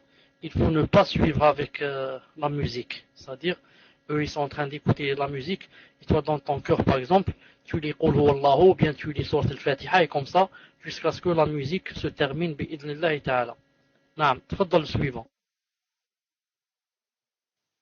Assalamu alayka wa rahmatullahi wa barakatuh. Qu'Allah vous accorde le bien et nous fasse profiter de votre science. Amin. Le hadith du prophète sallallahu alayhi wa sallam rapporté par Suraqa ibn Malik ibn Ju'shum, il questionne le prophète alayhi salatu wa salam, sur quelle base devons-nous œuvrer, entre parenthèses, à savoir par rapport à ce qui a rendu les plumes sèches qui a été destiné, ou par rapport à ce qui va nous arriver, etc., qui se trouve dans Sahih Muslim. Dans ce hadith, on remarque que le mot al-qalam est au pluriel. Ibn Hizb mentionne qu'il y a 4 plumes dans l'explication de la Tahawiyya. Si je ne me trompe pas. Ma question est: comment a-t-il déterminé ces 4 plumes? Et est-ce que cela signifie qu'il n'y a que 4 plumes ou est-ce qu'il y en a plus? Et quelle doit être notre croyance par rapport à ce sujet? Barakallahu fik. Tfadal Sheikh. Alaykoum salam wa rahmatullahi wa barakatuh. En ce qui concerne le hadith Jaffat al-Aqlam, il faudrait savoir qu'il y a seulement 2 sortes de plumes. La première plume que Allah Ta'ala a créée, qui a été la première chose à être créée dans ce monde, le monde de la dunya. Quant au monde de l'au-delà, la première chose qui a été créée, c'est le trône. Dans le monde de la dunya, la première chose qui a été créée, c'est la plume. Et Allah Ta'ala lui a dit d'écrire une seule plume. Et la deuxième plume, c'est la plume qu'ont les anges qui écrivent. Par exemple, chacun de nous a 2 anges, un à droite et un à gauche. Ces 2 anges, ils écrivent aussi avec les plumes. Non. Donc, la deuxième sorte de plume, il y en a peut-être des millions, d'après le nombre des anges qu'il y a. Et des fois, s'il a dit ici qu'il y avait 4 plumes ou quelque chose comme ça, peut-être qu'il voulait dire par plume écriture. Non, la première écriture, par exemple, c'est quand Allah Ta'ala a créé le monde. La deuxième écriture, par exemple, ce qu'il y a dans la table préservée. La troisième écriture, par exemple, ce qu'il y a dans les livres des anges, par exemple. La quatrième écriture, ce qu'il y a dans, dans le ventre de la femme, les quatre choses que vous connaissez, et comme ça. Exactement ce qu'a dit Ibn al-Izz sur cette chose. Wallahu subhanahu wa ta'ala a'lam. Naam. تفضل إن شاء الله le suivant. On passe à InSpeak et c'est au tour de Ummi. Et tapez 1 lorsque la question est terminée. Assalamu alaikum wa rahmatullahi shir. Une sœur demande: mon époux et moi aimerions que je fasse la hijra avec mes enfants avant lui. Ceci afin qu'il travaille afin d'économiser pour que l'on puisse s'installer définitivement dans un pays musulman. Pendant cette durée que nous avons évaluée, Marie viendra nous voir pendant ses congés, mais nous aimerions avoir des conseils quant à ce projet. Barakallahu fikum. Tfadal Cheikh. Je disais, alaykoum salam wa rahmatullahi wa barakatuh. D'un côté, ce projet est bien en ce sens que la femme et les enfants se trouvent déjà de l'autre côté de la mer. Ils se trouvent dans un pays musulman. S'il venait à se passer quelque chose, déjà ils sont dans le pays musulman. Et d'autre part, ça va inciter l'époux à ce qu'il fasse la hijra. Non, car beaucoup de gens s'oublient et peut-être ne la feront pas. Mais de l'autre, il faut dire que ce n'est pas facile pour une femme avec 3 enfants d'être seule là-bas. Il faut dire que ce n'est pas facile pour une femme et 3 enfants d'être seule là-bas. Surtout s'ils vont à l'école. Surtout s'ils vont à l'école et s'ils sont assez jeunes, les prendre le matin, les prendre l'après-midi, ensuite aller parler au professeur, aller à ceci, cela, aller acheter des affaires. Il faut dire que ce n'est pas une chose facile, surtout s'ils sont loin de la maison et qu'ils vont prendre le bus, ou bien le taxi, ou bien la voiture. Et ensuite, faire les commissions, ensuite aller payer l'électricité, ensuite ceci. Il faut dire que celles qui sont là, son mari, comme il se dit que vraiment elle est seule aussi, son mari est là-bas, elle est seule ici avec ses enfants, elle lui dit vraiment, c'est insupportable. Au point où, si c'était permis, je reviendrais en France. Si c'était permis. Tellement c'est difficile. Car n'oubliez pas que l'homme, c'est le pilier de la maison. Non, c'est lui qui s'occupe des grandes choses, de toutes les choses qui se passent dehors de la maison. Elle est seulement dans la maison. C'est lui qui fait toutes les courses dehors. Or, celui-là, il n'est pas avec elle. C'est pour ça que je conseille, si c'est juste, par exemple, pour une année ou là, quelques mois, ou là, surtout si les enfants ne vont pas encore à l'école. Non. Et n'oubliez pas ensuite que la personne, la femme, peut-être qu'elle sente l'insécurité, ou peut-être qu'elle ait peur la nuit, et qu'elle est seule, il n'y a pas son mari avec elle. Si au moins il y avait son frère, si au moins... Non. Donc il faut bien réfléchir, Inch'Allah Ta'ala, et faire l'istikhara bi'idhnillahi azza wa jal. Non. Fadal, Inch'Allah, suivant. Abu Abd Samad 62. Salam alaikum shir. Une sœur demande s'il lui est permis de se séparer quelque temps de son mari afin qu'il se remette en question, qu'il change son comportement. Entre parenthèses, sortie avec les copains très tard, le soir, mauvaise fréquentation, etc. Ceci afin d'éviter un divorce. Que lui conseillez-vous? Barakallahu fik. Tfadal shir. Je dis que si c'est avec son consentement, c'est permis. Si c'est lui, ils s'assoient ensemble et lui dit voilà, je vais chez mes parents, je n'accepte plus cette chose, etc. Il lui dit va chez tes parents. Et elle va rester là-bas 1 mois, ou 2 mois, ou 15 jours.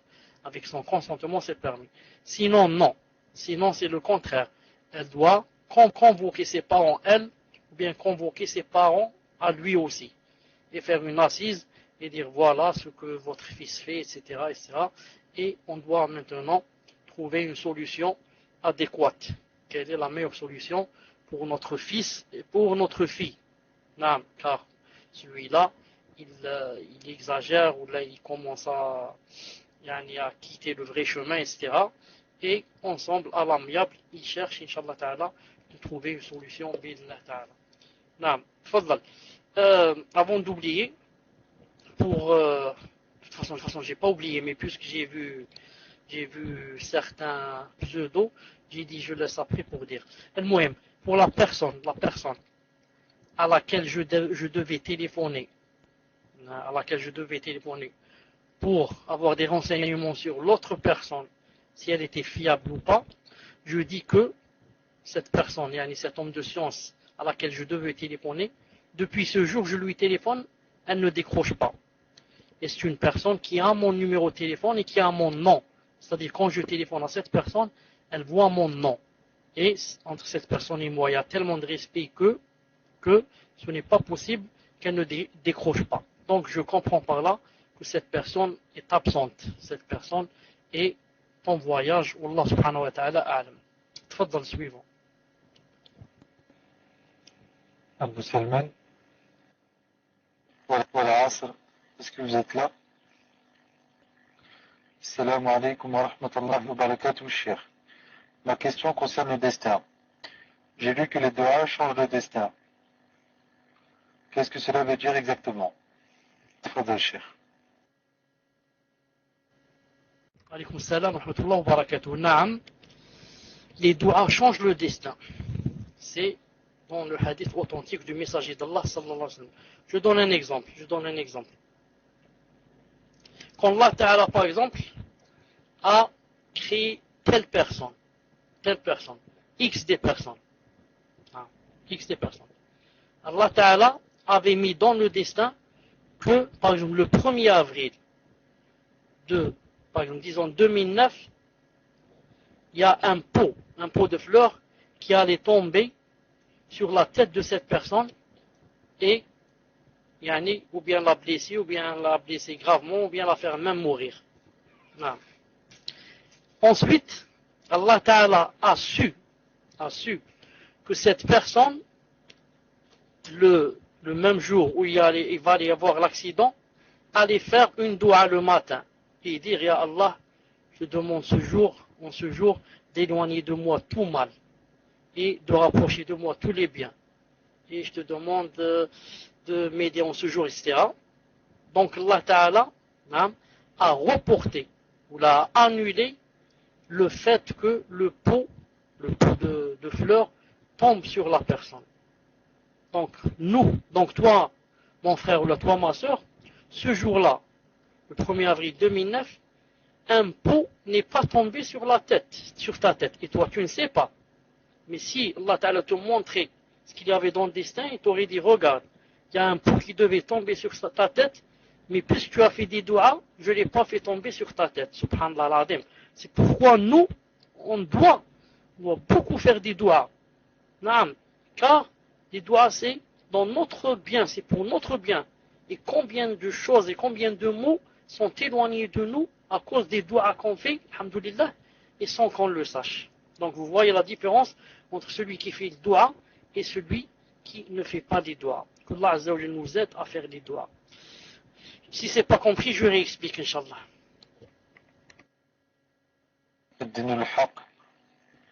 Est-ce que vous prenez le micro? Salam alaikum wa rahmatullahi wa barakatuh. Cher, depuis 2 semaines, vous avez passé l'annonce, subhanallah. Vraiment, je tiens à vous remercier tous. Cher, bien évidemment, cher, en premier, vous êtes à l'initiative de cette information que vous avez passée. Qu'Allah vous récompense tous et toutes. Cher, tous mes frères, tous mes sœurs. Je lis des messages, franchement, ça réchauffe le cœur, c'est de voir qu'on est ensemble, quoi, tout simplement. On n'est pas juste des frères et des sœurs Qu'Allah vous récompense tous de la meilleure des façons, tous et toutes. Franchement, barakallahu fikum, wa jazakum Allah khairan, tous. Barakallahu fikum. Je vais en profiter pour poser une question. Il y a une sœur qui se pose la question. Il y a du son, on entend bien ou là?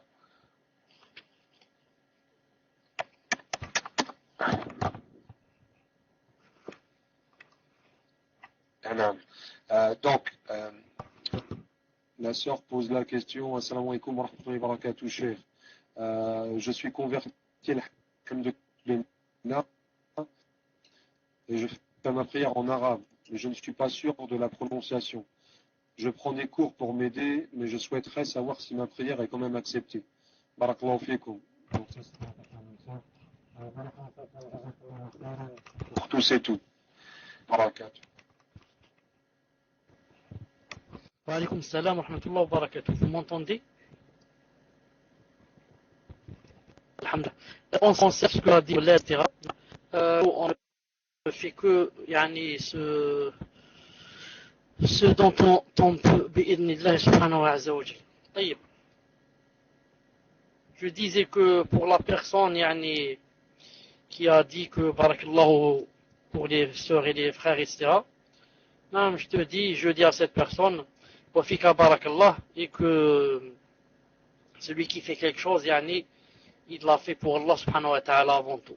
Non, celui qui a fait une chose ou qui a aidé d'une chose, ou l'a envoyé un message de compassion, ou l'a envoyé de l'argent, ou l'a envoyé ce qu'il a envoyé, non, il l'a fait inshallah ta'ala pour Allah subhanahu wa ta'ala, et c'est lui yani, le gagnant avant tous les autres. C'est lui le gagnant avant tous les autres. Ensuite, ce n'est pas n'importe qui peut faire cette chose. Non, il faut vraiment qu'il soit aidé par Allah Azza wa Jal et choisi par lui pour qu'il fasse la chose. Donc, c'est alhamdulillah. Taïb. Maintenant, pour la sœur qui fait la prière en ne pas bien prononcer en français, qu'elle sache que sa prière bi'idna ta'ala est valide. Car Allah ta'ala n'impose à aucune âme une charge supérieure à sa capacité. La yukallifullahu nafsan illa wus'aha. Et celui qui ne connaît pas du tout la Fatiha, il dit subhanallah, alhamdulillah, la ilaha illallah, Allahu akbar, à la place de la Fatiha. Et maintenant, s'il y a le Fatiha, il la connaît, il l'a dit, même s'il la lit difficilement, même s'il ne la prononce pas bien, al-muhim, Allah Ta'ala ne lui impose pas une chose qui lui est supérieure à sa capacité. Et sa prière est valide, bi'idnillahi ta'ala. Tfadal suivant. Salam, vous êtes là? Assalamu alaikum wa rahmatullahi wa barakatuh, cheikh. Pouvez-vous nous donner des manières de faire pour une qui prie? Pouvez-vous nous donner des manières de faire avec une personne qui prie, qui croit en Allah et qui a du mal à mettre le foulard? Elle a honte d'elle, j'ai l'impression, mais n'est pas prête à se voiler. Barakallahu fik, cheikh. Tfadal, cheikh. Wa alaykoum salam wa rahmatullahi wa barakatuh. La sœur a dit, pouvez-vous nous donner des manières de faire pour une sœur qui prie, qui croit en Allah Azza wa Jal et qui a du mal à mettre le foulard? Elle a honte d'elle, j'ai l'impression, mais elle n'est pas prête à se voiler. Barakallahu fikum, cheikh. Naam. Est-ce que vous m'avez bien entendu? Par talk. Bien entendu? Naam, alhamdulillah. Je dis à la sœur qui a posé cette question et aux autres et à tout le monde que sachez que l'islam, c'est la religion d'Allah subhanahu wa jal. Naam. Il faut qu'on mette ça bien dans notre tête.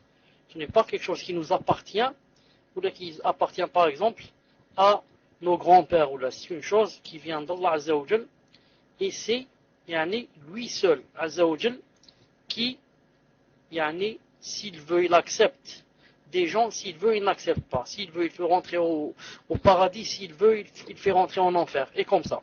Nous, notre but, c'est quoi? C'est juste d'être un intermédiaire entre Allah Azza wa Jal et ces personnes.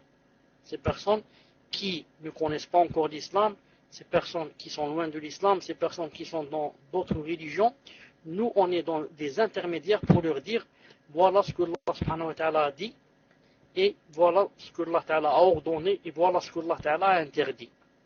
Mais, comme a dit le Coran, lasta alayhim bi jabbar.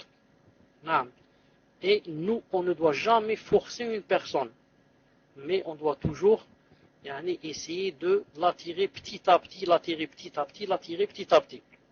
Cette reconvertie qui n'a pas encore mis le voile ou là, le foulard ou là, on va aller doucement avec elle, jusqu'à ce que la foi descende vraiment dans son cœur. Et ce jour-là, ce sera elle qui décidera d'elle-même. Ce jour-là, elle décidera d'elle-même de le porter. Et peut-être que elle va vous étonner en vous faisant la surprise. Pourquoi?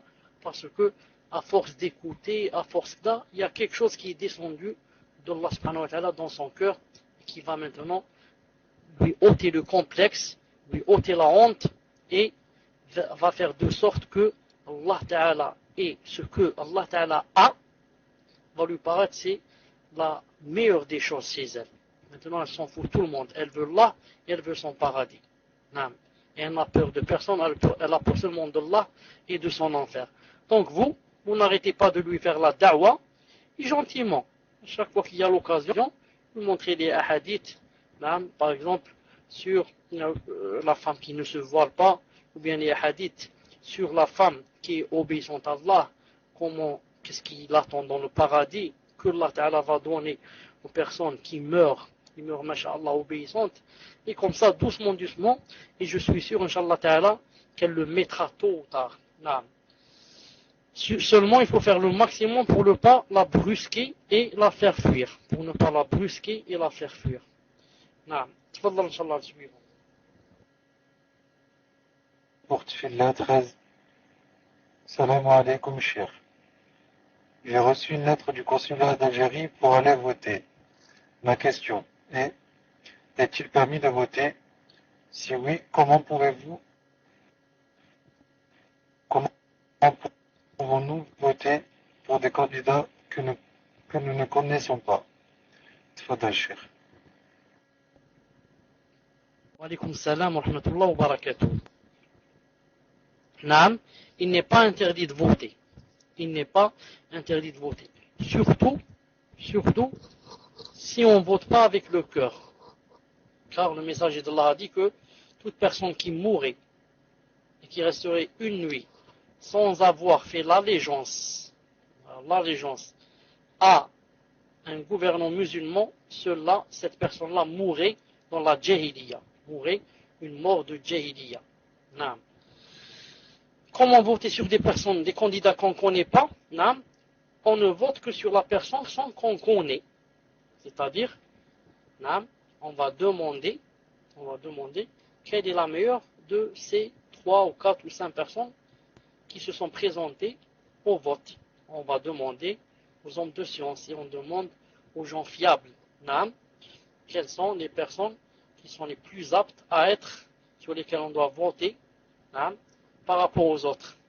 C'est comme ça qu'on fait, bi'ilna azza wa jal. Maintenant, s'il n'y a qu'une personne qui va se présenter, une musulmane, celle-là, bien sûr, il n'y a qu'elle à choisir. Mais à qui demander? J'ai dit, on demande aux hommes de science, par exemple. On demande aux hommes de science quel est, par exemple, parmi ces deux candidats, quel est celui des deux qui est le plus proche à l'islam, par exemple. Quel est, entre ces deux candidats, celui qui, s'il vient, il va laisser l'islam, ou bien propager l'islam plus que l'autre. Laisser la route libre aux musulmans plus que l'autre. Et comme ça. Wallahu ta'ala a'lam. Elle dit d'après vous. Avant cela, je voudrais dire à la sœur Ortfida 13, est-ce que, je voudrais d'abord te poser la condition, la question, est-ce que toi aussi, ou là vous aussi en France, vous allez choisir entre les 6 qu'il y a ici, les mêmes en Algérie, c'est-à-dire Bouteflika et 4 ou 5 autres. Est-ce que c'est ça ta question? Si c'est oui, j'attends ta réponse. Non, les mêmes personnes.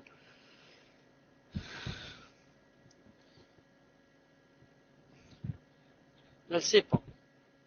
Elle a dit je sais pas.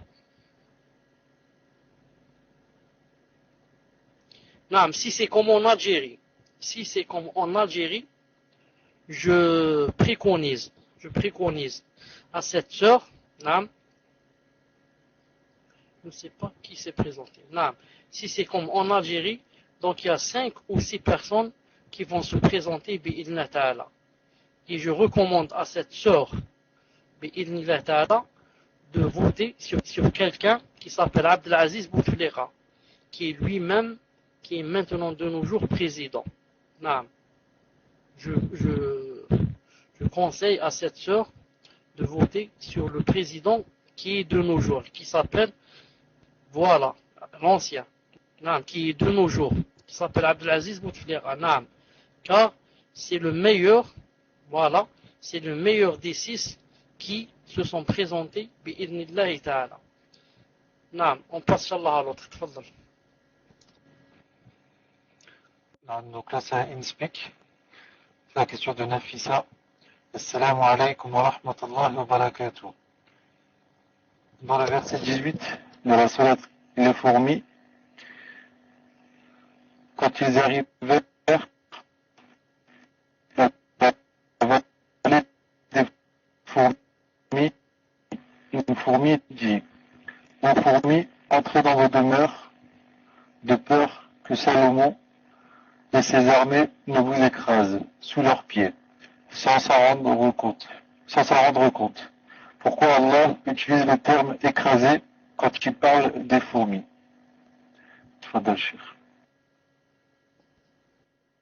Je dis à alaykoum salam wa rahmatullahi wa barakatuh. D'abord, je dis à la sœur, c'est qui a posé cette question? Attendez, Nafisa. Non, je dis, d'après toi, yani, quel terme aurait été le plus convenable si ce n'est pas écrasé?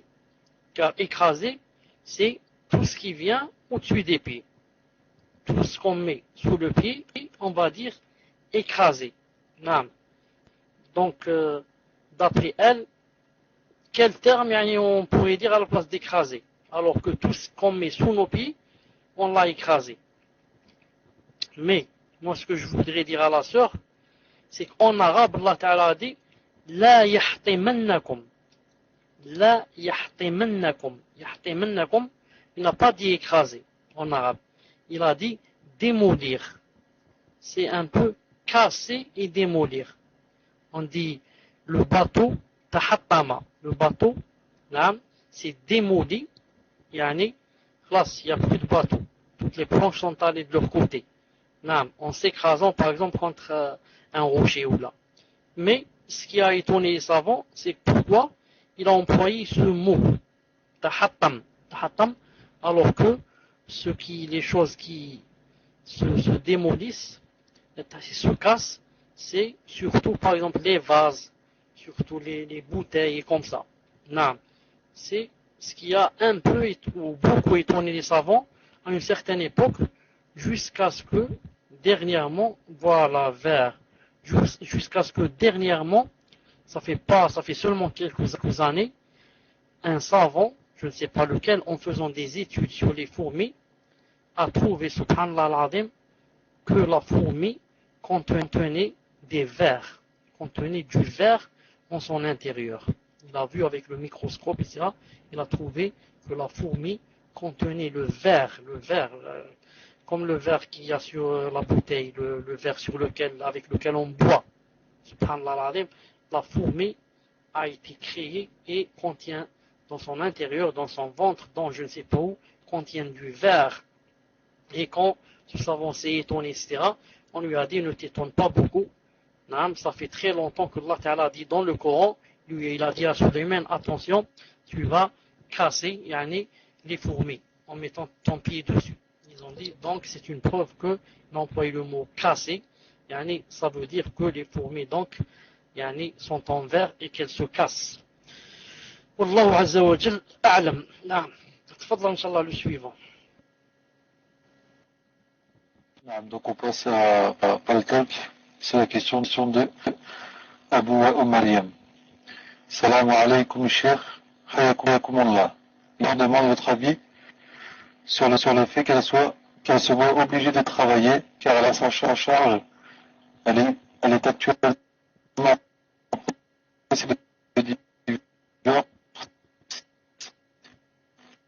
et à partir du mois de décembre, elle n'aura plus que 300 € en sachant que son mari n'est jamais subvenu à leurs besoins. Que doit-elle faire sachant qu'elle devra probablement enlever son voile si elle se mariée?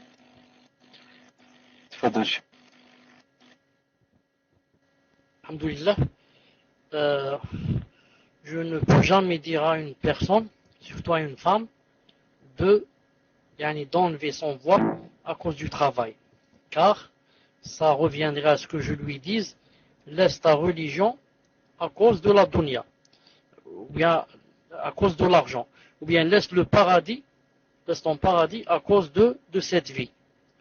Or, il m'est impossible que je lui dise, laisse ton hijab à cause du travail. Mais je lui dirai que elle doit au maximum chercher un endroit où on la laisse voiler. Même si c'est pas 100% avec un hijab, mais au moins avec les cheveux couverts et quelque chose de long, etc. et comme ça.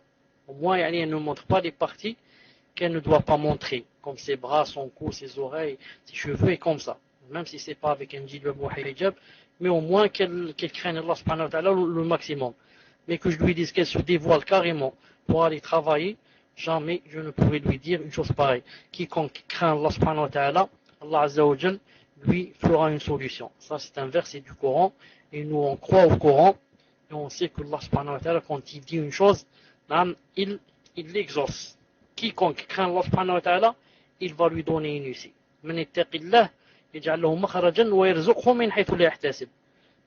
Et il va lui donner des choses, lui faire des issues de l'endroit où il ne s'attendait pas du tout. De l'endroit où il ne s'attendait pas du tout. Ensuite, celle-là, dès qu'elle se marie, il faudrait qu'elle commence à chercher le mariage, bi'idhnillahi subhanahu wa ta'ala. Et si elle est sincère avec Allah ta'ala, elle fait des doigts, il ne va pas la laisser seule. Il va lui trouver un travail adéquat, ou bien un mari adéquat, ou bien des gens qui vont l'héberger ou l'aider jusqu'à ce qu'Allah ta'ala lui fasse la solution. Tfaddal suivant. Sami. Assalamu alaikum wa rahmatullah. Face aux chrétiens, faut-il corriger leurs pratiques égarées d'adoration? Faut-il attendre et choisir un moment plus favorable pour le rappel et donc dans ce cas se taire? Ma question est valable. Alaykoum salam wa rahmatullah wa barakatuh. Face aux chrétiens, cela dépend des situations et des personnes. Cela dépend des situations et des personnes. Si on est dans un endroit, par exemple, où on fait de la polémique, où on fait le jidal, dans un endroit où les chrétiens et les musulmans parlent les deux à la fois pour prouver que chacun, que c'est ce qu'il prend de lui, c'est le plus juste. Dans ce cas, il faut parler, bien sûr. Il faut parler. Tu rentres dans un salon, tu trouves un chrétien qui dit, par exemple, aux musulmans. Une fois, je suis rentré dans un salon des chrétiens, j'ai trouvé un chrétien qui a écrit aux musulmans, il leur a dit, Allah Ta'ala dit dans le Coran, il a dit, Inna alladhina amanu alladhina hadu, wal nasara wal sabi'ina, man amana billahi wal yawmil akhir. Lahum ajrum 'inda rabbihim wa la khawfun 'alayhim wa la hum yahzanun. Il a dit, Allah Ta'ala dit dans le Coran que, les croyants, les chrétiens, tout cela, s'ils ont cru en Allah subhanahu wa ta'ala, ils ont fait quelque chose de bien, ils auront leur part de rétribution, ils n'auront pas pour demain. Ça veut dire que tu sois croyant ou que tu sois un chrétien, c'est la même chose. Ils seront tous au paradis. Ça veut dire que ce n'est pas seulement l'islam qui est le juste. Toutes les autres religions sont aussi justes. Quand il a cité ce verset, je lui ai vite cité le verset qui dit وَمَنْ يَبْتَغِي غَيْرَ الْإِسْلَامِ دِينًا فَلَنْ يُقْبَلَ مِنْهُ. Je lui ai dit, pourquoi tu as cité ce tu as cité ce verset et tu as caché le verset qui dit que quiconque ne suit pas l'islam, il ne sera pas accepté de lui et se trouvera en enfer. Et bien sûr, dès que j'ai dit cela, il m'a donné le rouge, je ne pouvais plus écrire. Il y a des fois où on doit parler et il y a des fois où on se tait pour attendre le moment opportun. C'est par exemple dans le cas de la famille. Quand on est en famille par exemple, et même dans la famille, les gens ne sont pas tous, comme j'ai dit tout à l'heure, il y a des métaux, comme a dit Ali sallam, donc il y a des personnes qui ne sont pas toutes les mêmes. J'essaie de voir, quelle est des personnes de ma famille, la personne qui a le plus de penchant vers moi, le plus de penchant à m'écouter, le plus de penchant à, peut-être à suivre ce que je dis, à écouter ce que je dis. C'est à celle-là que je m'adresse le plus. C'est à celle-là que, je consacre beaucoup de temps dans la dawa. Et les autres qui sont difficiles, etc., et qui insultent l'islam, ceux-là, je ne parle de cette chose que vraiment rarement. Vraiment rarement. Donc cela dépend, c'est toi, Inch'Allah Ta'ala, qui choisit les meilleurs moments, et choisit la personne et la parole convenable. Wallahu Ta'ala alam. Tfaddal. Assalamu alaikum, hayakum Allah, Cheikh. Une sœur demande: quel comportement doit adopter une épouse dont le mari priait, mais plus à présent, il ne décide pas de la reprendre, hormis de temps en temps, mais n'arrive pas à la reprendre complètement. Cela par paresse ou autre. Barakallahu fikum. Tfaddal, Cheikh. Wa alaykum assalam wa rahmatullahi wa barakatuh. Alhamdulillah. Taïb, je voudrais dire en général, à la femme et à la sœur en général, celle qui est mariée, sache que, bi'idhnillah azza wa jal, tu n'es pas responsable des adorations que ne fait pas ton mari. Mais lui, il est responsable de toi, car c'est lui qui t'a épousé, et il est responsable de toi et des péchés que tu fais à la maison. Mais lui, il te suffit par exemple de lui faire des rappels et de lui dire par exemple Taqillah subhanahu wa ta'ala, cette chose ne se fait pas. Maintenant, s'il continue à la faire, ce n'est pas toi qui as des péchés. La même chose pour la salat. S'il ne veut pas la faire, ce n'est pas toi qui aura des péchés. Avec la différence que pour la salat, en particulier, c'est un peu différent. Car beaucoup de savants ont dit que si l'homme arrêtait carrément la salat, sa femme pourrait demander ou peut demander le divorce. Et l'homme, s'il voit que sa femme arrête la salat carrément, elle peut lui demander le divorce. Mais maintenant, si elle veut patienter avec lui, sachant que ce n'est pas un kafir, puisque de temps en temps il l'a fait, de temps en temps il la délaisse, si elle veut patienter avec lui et l'aider, le seconder, jusqu'à ce que, Inch'Allah Ta'ala, il la fasse, surtout si elle comprend de lui qu'il a l'intention de la refaire, c'est seulement le shaitan qui lui fait comme ça, elle aura, Inch'Allah Ta'ala, des récompenses. Ensuite, le vrai couple, c'est quoi? C'est qui? Le vrai couple, c'est quand l'un des deux tombe, l'autre le seconde. Ce n'est pas le couple qui, quand l'un des deux tombe, l'autre le jette par le balcon. Non. Moi, mon conjoint, quand elle tombe, j'essaie de la seconder pour la faire relever du sol, et comme ça, sinon, à quoi ça sert que j'existe? C'est la même chose pour la femme. Quand elle voit son mari faiblir, son mari regresser, son mari qui risque de chuter, elle essaye d'être là pour le relever, pour le seconder, pour lui faire la morale, pour lui faire des rappels. Ce n'est pas pour dire, là, ça, allez, je l'envoie, je lui donne un coup de pied, je vais chercher un autre mari.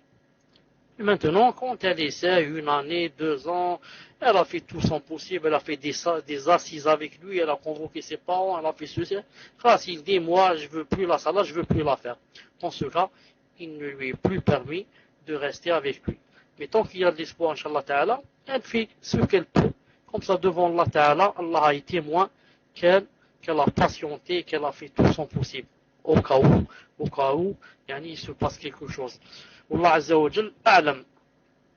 Il est minuit presque chez moi. Je suis un peu fatigué, Inch'Allah Ta'ala. Je vous demanderai de m'excuser si je dois vous laisser, bi'idhnillah Azza wa Jal. Naam. Et on va se rencontrer, Inch'Allah, très bientôt, samedi, bi'idhnillah Ta'ala, dans la Aqidah. D'ici samedi, Inch'Allah Ta'ala, je demande à Allah Ta'ala qu'il يحفظنا إن شاء الله. demande à Allah subhanahu wa ta'ala أن يحفظنا وأن يثبتنا وأن يرزقنا الإخلاص وأن يبعد عنا كل شر وأن يقرب إلينا كل خير وأن يعفو عنا ويرحمنا ويوفقنا لما فيه خير الآخرة والدنيا. سبحانك اللهم وبحمدك أشهد أن لا إله إلا أنت أستغفرك وأتوب إليك. Est-ce que le Ghuraba il est là? Je voudrais poser une question. Est-ce que le Ghuraba il est là? Attendez, je vois dans l'InSpeak. Le Ghuraba. Attends-moi, Inch'Allah Ta'ala, 2 secondes. Barakallahu fik. Je dis aux autres, salam alaikum wa rahmatullahi wa barakatuh.